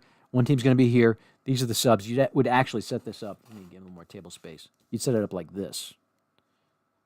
So I'll go ahead and set it up like this. We're just these players are not necessarily assigned to teams. You would assign them. I'm just going to spread them out here. All right. So here's the standard arrangement. It was like this. You'd put the coach. So here we get some coaches. Well, you get these little icon cards. We'll call this team the Apex, and we'll have Mishima be their coach. And Mishima coaches with an iron fist, can veto any trade that's generated by the drama charts and so on. And we'll have them play the Mythics. And the Mythics will be coached by Montoya, who is a loose cannon type. He says the wrong things, and he puts his foot in his mouth and can cost his team TV grade points. So this is how you would set up. You're just playing if you're just a solitaire gamer and you want to have this dodgeball league and you just want to watch what happens. This is the way you'd set it up. If you're playing the head-to-head, then you're going to flip these boards over, and I'm going to have to move all these cards off. That's all right. And you will set them up like this. And in the head-to-head version, you have front court and back court. So the front court, if you position somebody in the front court, then they have extra throwing ability. You're gonna add 1 to their throw rating. If you put them in the back court, you're gonna add 1 to their dodge rating, which means they're harder to hit. So this team will go here, and then you would set your guys up like this. And let's go like that. So the guys that you put in the backcourt are going to be harder to hit. The guys in the front court are going to be have better throwing abilities. Let's just run a quick pre-match thing. Let's just say these are the teams. We're going to put everybody up here. We are going to normally, if we're playing solitaire, we'd be using the other side of the board. But I've only got 3 minutes left in this segment, so I don't want to mess with it. Here's the Apex. Here's the Mythics. All right. So let's see what happens for this game. So let's say that this is the let's say this is the championship match. You would probably you would have had another game before this. Where's my dice? Here they are. So we're going to say that the Apex are the defending champions, and the Mythics are the challengers. So we're going to roll 3 dice. And this is where we're going to get our storyline. This is similar to what we do in the wrestling game. It's going to generate storyline here. So the Mythics are going to be the favored team, and we're going to say they got a TV grade of AA. And the Mythics are the challenging team. Let's say they've got a TV grade of B, the underdog team. All right, so we roll these 3 dice, and we got doubles. So we're going to have extra drama. Because we rolled doubles in this, there's actually triples. We're going to get a second roll on the back chart. So 6. We get a celebrity endorsement. Oh, that's right. This game incorporates celebrities. So let's just say we've got I'm trying to think of a good celebrity. We'll say it's Patrick Mahomes is in the crowd, and he endorses double TV consequences this match. Winner gains 2 grades. The loser drops 2 grades. Okay, so because Patrick Mahomes is in the house, this game has extra significance. So the winner of this match is going to go up 2 grades, which means the Apex will max out at AAA. The Mythics, though, could go all the way up to AA if they win this. And we have extra drama as well. So we write that down and keep track of that. So there's extra incentive on the line for this game. And then for the extra drama, 3, interview shocker, favored team's best player defects to the underdog team. Oh my gosh. Reverse the TV grades of the 2 teams. The change stays in effect going forward. Oh wow. So what would happen here in a shocking development, and we would decide who the best player is based on the number of points here, it looks like it would probably be either Tolman, possibly Young, possibly Rule. Let's say 1, 2, 3, 4, 5, 6. We'll say it's going to be Young. So Young is going to defect to this team. And now the Apex are going to be rated B. The Mythics are AA. They're playing for the championship. And if they win, they're going to go up to AAA. So it could be a shocking turn of events here. But then you'd still have to play the game to see who's going to win. Because depending on who wins, if the Apex win, they'll still maintain their championship, their title status. It's like the title belt is on the line every event. So this is actually a pretty fun game to play to see what happens. And then after the game, let's just say the Apex somehow pulled it out. After the game, we'd do the same thing. And we would have another, sequence of events. 15. Okay, so there'd be a player added to a player would be traded to a new team. So one of the players, we use this finder card. Which player? It'd be the hype team player, the hype man player, or the high dodge player if they don't have any hype man. And which team? It would be the underdog team. So whichever team lost, one of their players would get traded after the game. So the storyline generator is one of the really fun parts about this game. It really keeps things interesting. It's always makes you want to get to next week to see what happens next. Kind of like the way they design it on professional wrestling. There's always kind of a cliffhanger. So it's entertaining. And we didn't actually even play the game. The game itself, is a pretty good recreation of the way dodgeball works. And that's dodgeball.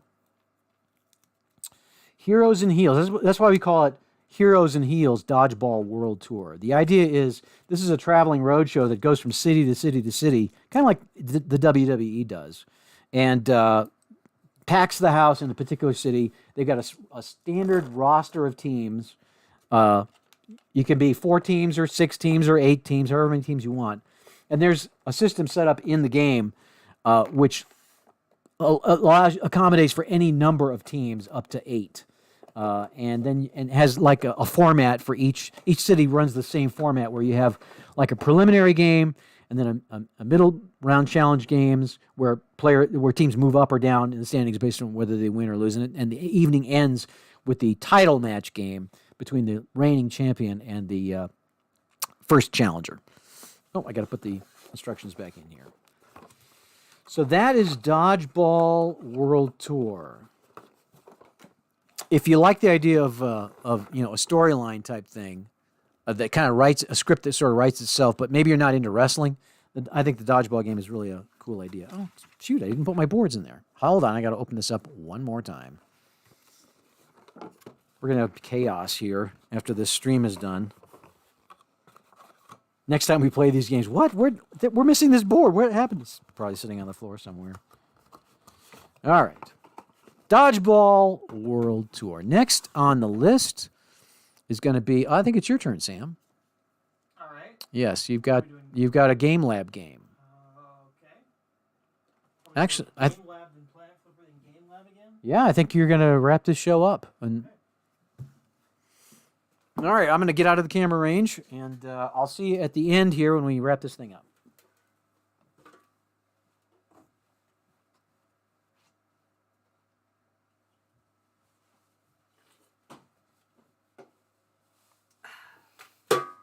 All right.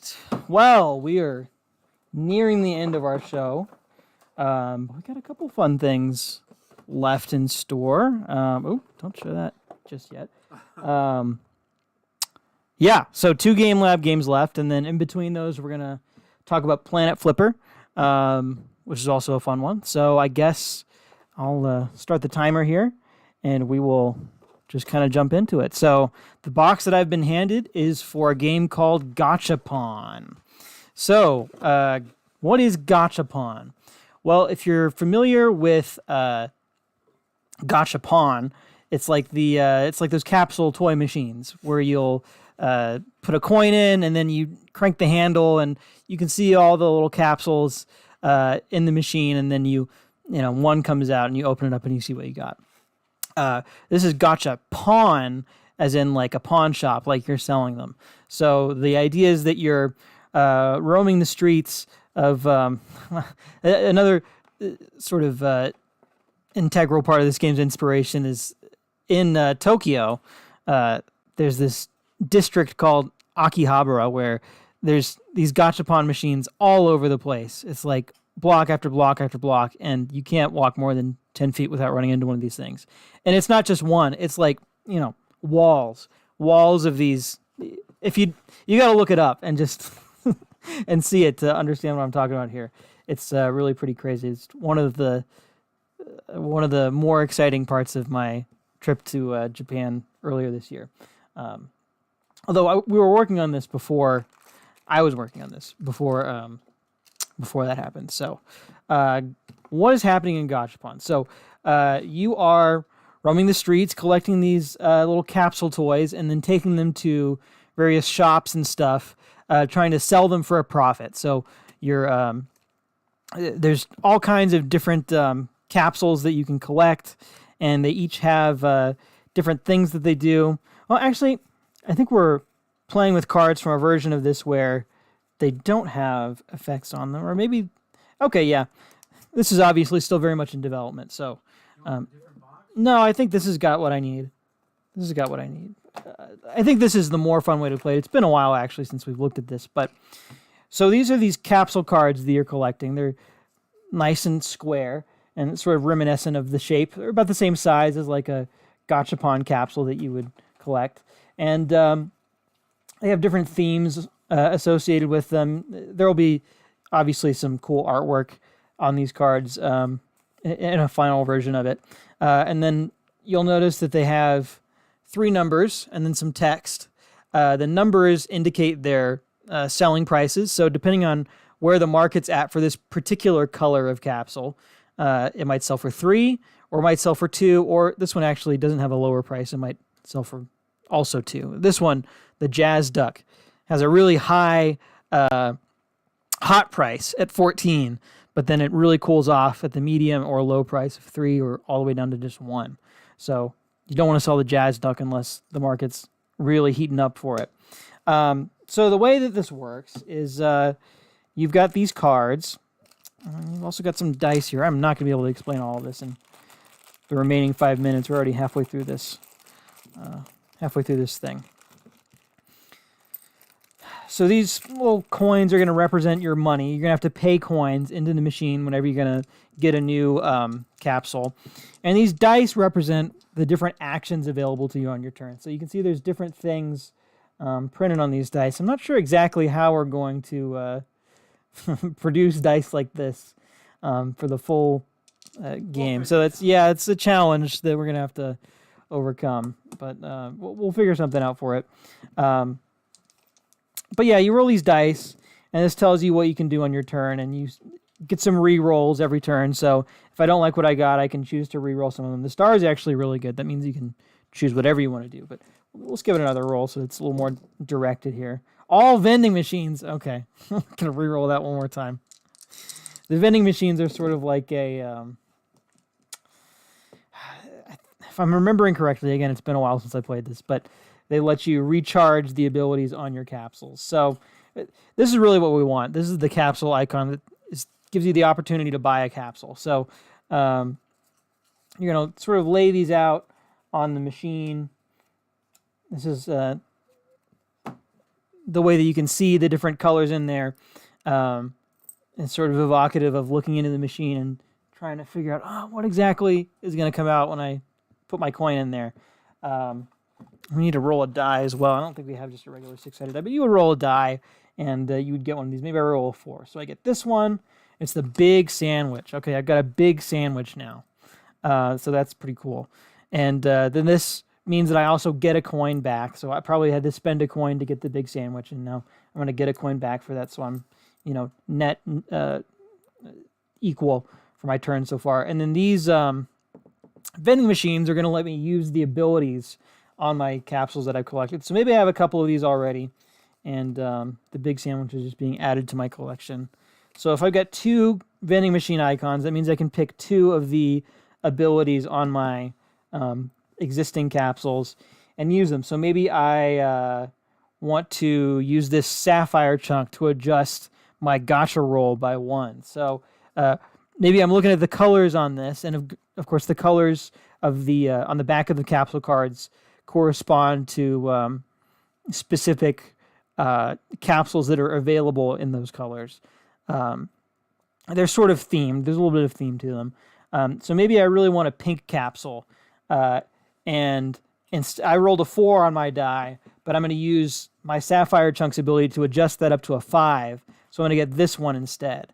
And so I'll get the Wizard Bear instead of the Big Sandwich. So maybe that's beneficial for me, or maybe that's bad. Who's to say, really? But I got to get it because of my Sapphire Chunk, so that's kind of cool. And then I get to pick another one to use. So maybe I want to do the Cool Watch. So for each vending machine you roll, take 1 coin. So I took 2 vending machine rolls there. So maybe I'd take another coin. And of course, I'm getting to re-roll some of these dice every turn. And so if I've got this Cool Watch here, maybe I would have kept that roll that said all vending machines. So I would have gotten 4 coins for using the Cool Watch. Could have been a strategy. So that's basically the idea behind it. It's a multiplayer game, so we would pass these dice around, and they would come back, and everybody get to take their turn.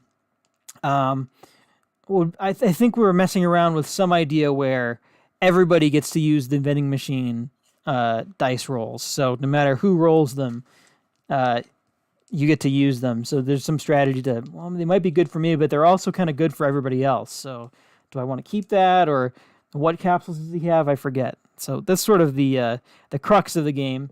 A lot of development still to be done here, but it really is pretty fun just in the preliminary stages. So, and we didn't even talk about these cards. These are the, I forget why they have a vending machine on the back of them, actually.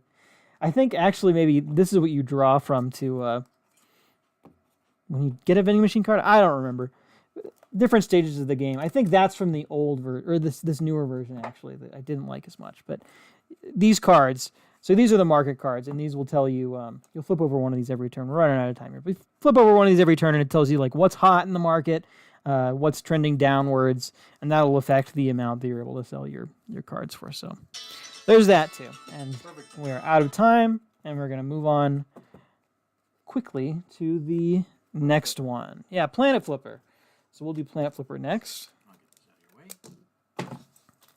So yeah, Gachapon. No time frame really on that one. There's still, like I said, a lot of development to be done, but excited to show it off for the first time here on the Game Lab. And it's very fun to play. It's kind of like a trading game. Acquiring and selling, buying and selling, kind of like stock market sort of. Except you're dealing with capsules with toys in them, which is even cooler. All right. Planet Flipper. Grab an Oreo in between. Oh, I think you... jostled the camera. Yeah. Be careful with this thing. Okay, we're back. I saw somebody critiquing me for not twisting the Oreo last time, so I'll be sure to do that. One side at a time. All right. Here's Planet Flipper. So, this is our second newest Play Now game. And one that we didn't actually design ourselves.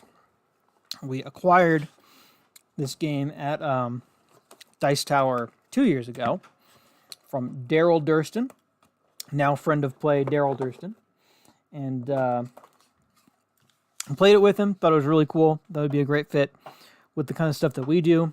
Just because it's a solo game with a small footprint, and of course, very fun to play. It actually has been a while since we played this game, so I'm going to do my best to make this a gameplay segment where we'll kind of get through it as much as we can. So this is a... if you've ever seen those shows on HGTV where they go in and they buy a house and then they have 30 days to flip it and then try to sell it for a profit, that's what this is. Except instead of houses, you're buying and selling a planet. So it's set in the distant future where, people are just, millionaires are buying and selling planets for fun, and you're trying to make a quick profit by capitalizing on that. So there's a lot to this game. Kind of surprising that it all fits in the box, because you'll see the footprint that it leaves is actually pretty substantial. So this is the reference card that I think I actually am going to have to go through. It's been a while since I've played this, but luckily that's what this card is for. So this is going to tell us exactly what to do to start the game, and then what to do on each turn. So we have we're on a little bit of a time constraint playing this game, as we only have a certain amount of oxygen that we can bring with us to this planet. We have to get in, flip the planet, and get out before we run out of oxygen. We will be playing cards from our hand to acquire resources, which are detailed here on this little track, and then spending those resources to build amenities for the planet. So the more amenities we can build, the better the planet will be, and the more we can sell it for. We're trying to increase the value as much as we can, and there's some scoring rules that go on at the end of the game that tell you basically how good of a job you did. So the first thing we need to do, let's try to go through this quickly here. Landing phase, beginning of the game. Place all tracker pawns on the HUD board. So this is the HUD board. These are the tracker pawns. Bots to 0. Oxygen to 7. That's good. Shuffle the event deck. Okay, so this is the event deck. We don't need to shuffle it. We'll assume that it's been shuffled recently. Shuffle the client cards. Reveal 1. Oh yeah, so this is our client that we're flipping the planet for. We're flipping it for the newlyweds. So each of these different client cards has specific goals that they want you to hit in order to score additional points when flipping your planet for them. Vaporized card, got that. Essential structure and cargo cards. Okay, so there's 3 types of cards in this deck. There's cargo cards, structure cards, and essential cards. The essential cards are the things that you have to build and complete in order for the planet to be functioning. Once you build these, the rest of these are all optional. So every game you have to build all of your essential cards. Deal out 5 structure cards randomly and choose 1 as your starter structure. Okay, so this is a fun part. We get to basically get 1 of these for free, which will, as you'll see, be very valuable as we start the game off. Let's shuffle it up. 1 more time. 1, 2, 3, 4, 5. So we get to pick 1 of these that we get as our starter structure. Okay, I'm thinking... Yeah, I used to be better at this game, and I would be able to tell you exactly which one of these is the correct play here. I think it's probably the synthesizer. Although, what's nice about the synthesizer is that you get to upgrade it and refresh that track. So maybe we won't do the synthesizer. Let's do the storage facility. I think that's strong. So we're going to start with the storage facility already built, which means all of our resources have a capacity of 3 to begin. I'm going to make sure that this is all on screen. I think we're good. And then the rest of these get vaporized. So we will not have access to those for the rest of the game. Well, we can get them back, actually, with certain cards, but it's difficult to do. Deal out 5. Yeah, we vaporize the remaining 4. Oh, but we do get their... We do get resources for these, actually. I always forget about that. But we get 1... Actually, get 1 of each. So we get 1 mineral, 1 oil, 1 energy, and 1 water to start the game. That's nice. Good diversity there.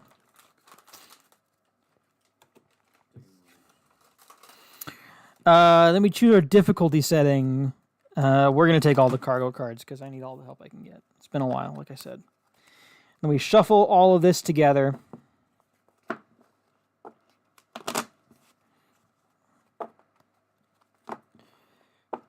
And then we begin the game.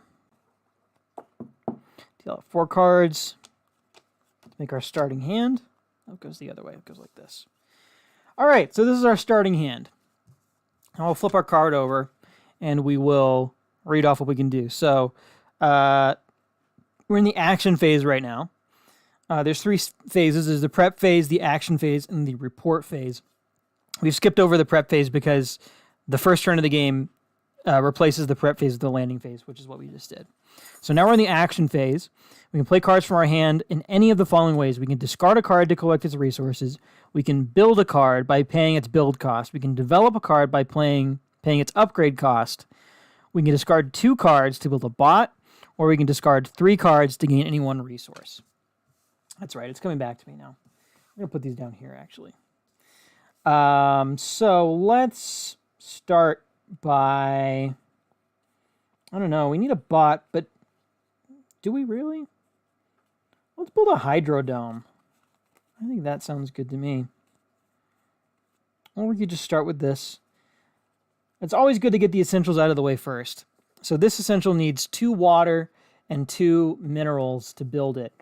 Actually, I can't get to 2 minerals this turn, so I won't be able to get that. We'll build a Hydrodome then. And we will put that over here. And we will gain 1... it's going to let us get some extra water every turn. So we pay 1 water, 1 energy, and 1 mineral to build a Hydrodome. And I think the rest of these we're just going to discard for the resources. So we'll get an energy back. We'll get a water. And then this one lets us choose between either a water or an oil. So let's take an oil. Start stockpiling that for the future when we get some bots. All right, so that is that hand. We deal out 4 more. Oh, wow, we got 3 cargo cards back to back. That's cool. So cargo cards let us get any resource that we want, or you can vaporize them and get 3 of any resources that you want. Normally you want to hold off on that until later in the game because it takes them out of the deck and doesn't let you access that free resource on the rest of your turns, but we will use them right now. Let's get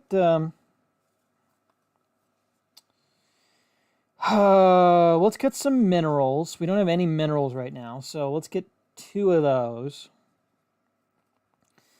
And this will give us an oil. And let's get another water. Okay, so that's that hand. So what we're doing here is we're going through this entire deck 4 cards at a time. And then once we do that, that'll be the end of this turn. And we'll go back to the prep. Well, we'll do the report phase, and then we'll do the prep phase afterwards. Obviously, as you play cards to build them, and as you vaporize cards for other reasons, this deck starts to get thinner and thinner, and your options each turn become slimmer and slimmer. So as the game goes on, the turns get shorter. And similar to Mr. President, there's kind of a pressure cooker element to this where you start to feel it by the end. But for now, we're doing all right. We're not feeling it too much right now. Take 4 more cards. Let's build don't need the storage facility. Oil refinery might be good. The bot bay might also be good. I think we'll take the oil refinery. So let's do, we got enough to just build this. You know what? No, I'm remembering now. The strategy with this is to stockpile resources early. So discard both of these, take 2 waters. Discard this, take a power. Discard this, we'll take a mineral with that. And we'll keep going here. I've only got a minute left to play this, so maybe that's not the most entertaining way to spend that minute. But if I was trying to win, this is what I would do. Kind of dig through the deck until you find something that you absolutely have to have in play.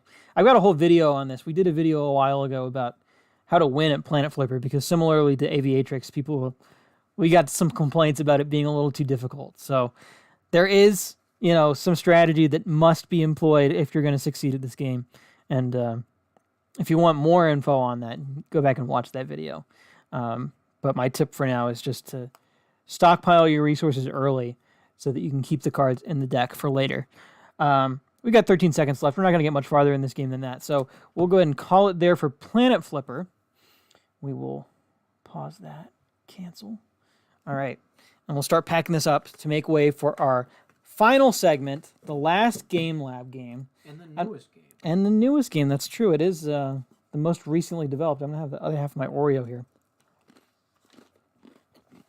You could say we saved the best for last. Although I guess that's subjective. Saved it pretty good for last. Yes, that's true. Is this it? I don't think this is it. No, this is Planet Flipper Box. It's right. It's one of these two. Well, I don't know, I think. This feels too heavy. Oh, that's too heavy. There it is. Okay, so this game is so new that it doesn't even have a title yet, or even a working title, really. We're calling it the Kingdom game. Kingdom Crafter, I think, is kind of the tentative title. This is so new that, the theme could really go in any direction at this point. So it's hard to even really want to put a name on it. Keith is asking when I came up with this. Weeks ago, right? Yeah, it was probably a couple weeks ago. I forget why. I forget how it came to mind. But I think I just kind of had an idea and then spent an afternoon putting some cards together and then went upstairs and tried it out. And I remember saying, hey, Dad, you should come try this. It's pretty fun. And it was. And I did, and it was pretty fun. So this is called Kingdom Crafter. Basically, right now, the idea is that you are like a king, a medieval king, and you are acquiring lands for your kingdom. And the lands will activate your subjects to score points on your behalf. So you're trying to collect lands that sort of jive with the subjects that you have at your disposal to best score points for your kingdom. And I'm not sure what the points represent, really. It doesn't really matter at this point. It could just as well be an abstract game, abstract point scoring thing. But here's how it works. It's a 2-player game, maybe more. I would be interested in expanding this to more than 2 players. Each player gets one of these little mats. On this mat, you're going to keep track of your score up at the top. It's the first player to reach 100 points wins the game. And then these are your 6 slots, basically, for lands. So you can only have 6 lands at a time. You can build over your lands, but why would you want to do that? Once you get a land, just pick the lands that you really want to begin with, and don't build over them. I got to start the timer here. So these are the land cards. Each land has some qualities associated with it, and some of them have text. There was an earlier version of this that we played around with where a lot of the lands had text on them, and I think I actually liked that more. But right now, it's mostly just qualities. So you can see, there's rich lands, and there's arcane lands that have a lot of magic associated with them. There's practical lands that you can build buildings on top of. There's majestic lands, like this waterfall is majestic and mighty. So there's different tags associated with each of these lands, and they're distributed in an open market.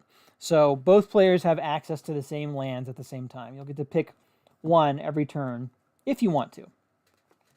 So you'll set these out like this. Let's see, how are we doing on space? Does this look okay? Yeah, that looks okay. Set these out kind of like this. That's fine. And then you also have these action cards. So the action cards are a mixture of developments that you can build on top of your land. So if you want to put a city down, you can do that. And now these will have more text on them. We'll get exactly into what that text does shortly. But then you also have subjects. So you have the wizard and a commander and a adventurer and a nobleman that all have different things. Most of them will score you points depending on what you've got. So for instance, the nobleman says, count the number of cards in your hand. For each prosperous land in your kingdom, score that many points. So if I've got 5 cards in my hand and I've got 2 prosperous lands in my kingdom, I'm going to score 10 points off of the nobleman. But I've got him in my hand, and I probably want to hold on to that until I've got several prosperous lands built up, or until I have a bunch of cards in my hand. So it kind of changes the way that I play the game based on what I've got in my hand. The wizard, take another example. For each arcane land in your kingdom, you may either score 5 points or draw an action card. So maybe I want to draw a bunch of cards, maybe I want to score a bunch of points, but either way, if I got the wizard in my hand, I probably want to pick up some arcane lands from the market. So that's what these cards do. There's also we should probably talk about the upgrade cards. So the upgrade cards will have some text on them, and then some of the lands come with text already on them to start with. And you'll have an option to use one of these every turn. So if I get this city in play, once every turn, I can use this to draw 2 additional action cards from the action deck. There's other ones. There's, developments that'll let you score points. So this one just lets you add a land from the market to your kingdom. This one lets you score points for each rich land adjacent to this one. So if I've got this town set up here, I probably want to grab some rich lands to set up on either side of it. That sort of thing. So the way that this gameplay loop works is pretty simple. Every turn, you're going to start by drawing an action card from the deck. There's 3 stages. The first step is to draw an action card from the deck. You're drawing from the same deck that your opponent's drawing from, and it's the same deck every time, at least for now. It's very much still up in the air. So I draw my action card. Put this back in there. Look at what I've got. Okay, so I've got a town that I can throw down on top of. We were playing it for a while where you can only build this on top of prosperous land, or not prosperous, practical lands. That wasn't very much fun, so I think we're going to go back to a system where you can just kind of play this down on top of anything. And if I play this down, then I get to score 7 points for each prosperous land adjacent to this one. So I want to set up some other prosperous lands in my kingdom if I want to play this. So that's the first thing I do is pick my action card. The second thing that I do is activate any land effects that I have that I want to activate. So I can pick one every turn, one effect to activate. Obviously, I don't have any lands yet, so there's not much for me to do on that front. And then the third step of my turn is that I can either take a card from the market, take a land from the market and add it to my kingdom, or I can play a card from my hand. So, again, pretty straightforward this turn since I only have this one card in my hand and it's not going to do anything for me. I actually can't play it because I don't have any lands to play it down on top of. So I will pick a land, and these are all fairly similar. I'll take the Mighty Land since there's plenty of majestic lands left. And we'll just set this here in my kingdom. I could place it anywhere, and once you get farther into the game, there starts becoming some strategy about, so for this one, for instance, I want to set prosperous lands up next to this one, so I might look for prosperous lands to set up next to this as we go through the deck more, but for now, I just kind of put it anywhere. This gets replenished, and now that's the end of my turn, so it goes to the opponent. They would pick their card, we'll take their turn for them. They also get an upgrade card, so hold on to that. No lands for them to activate, and maybe they'll take the Majestic Kingdom and put that over there on their board. Let's get this down a little bit so you can see better. It's back to me. Pick my card. Okay, so now I have a subject that I could potentially play. This is going to let me discard a land from my kingdom or a subject from my hand, then play 2 action cards from my hand. So, again, not very beneficial for me right now because I don't have any action cards to play, really. This first part of the game is kind of all just about collecting lands and simultaneously building up your hand and kind of seeing what options are going to be available to you. So we'll just kind of rush through it here. They take their card. They've got a town. That's cool for them. They'll take this arcane land. It's usually good to pick those up whenever you can. Oh, here's a monument. That's good. I will, first thing I'll draw my card for my turn. It's a city. I might actually consider playing a upgrade card for my hand this turn so I can start using this. No, I want that monument. Again, I have no land cards to activate right now, so I'll take this monument as my turn. I think I'm actually going to set it over to this side just because I'm anticipating the point scoring action going on more on this side of the game board. So we'll replace this for them.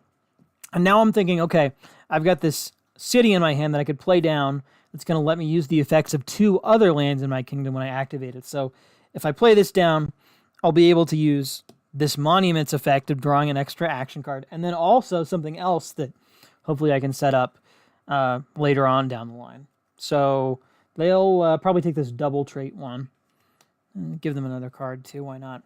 Oh, and they'll probably play a... Well, no, they can't play a card if they take a land, so we'll just leave it like that. I'll draw my action card. Okay, so I will use... Now I do have a land that has a effect on it. Hopefully you can see this on the screen. If not, then we'll... you can imagine. This is the monument card. So I'm activating this effect to draw an action card. Let me draw an extra card from here. That's good. I'm growing my hand. And now I will play down, instead of taking a land, I'm going to play a card from my hand to play this city down on top of, put it on the waterfall. So another thing that I'm excited about with this game is the visuals of it. I actually have some concept art on a different deck. Like I said, there's a couple versions of this floating around, but on a different deck, there's some concept art on these cards, and it looks pretty cool. You can really visualize the city by the waterfall and how it's scoring points for you and playing subject cards from your hand. And, oh, he's visiting this city to help, grow the kingdom or whatever he's doing with your score points, So it's cool that way as well.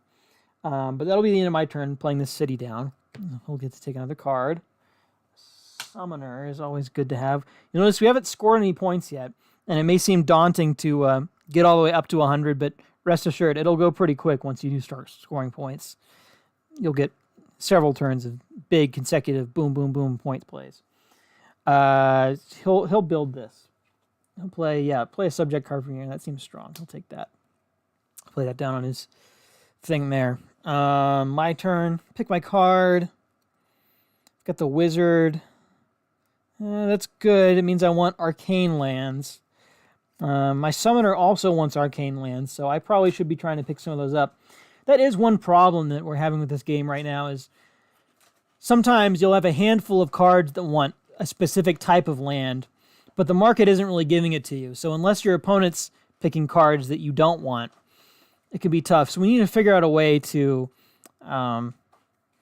streamline that process a little bit to get it down to the cards that you really want more quickly. But that aside, let's first we'll activate our land effects. So we'll use the city to use 2 other lands in our kingdom, which one of them will be the monument. Take another card here. That's good. And then for the end of our turn, okay, so I can see what I want to do here. I want to score so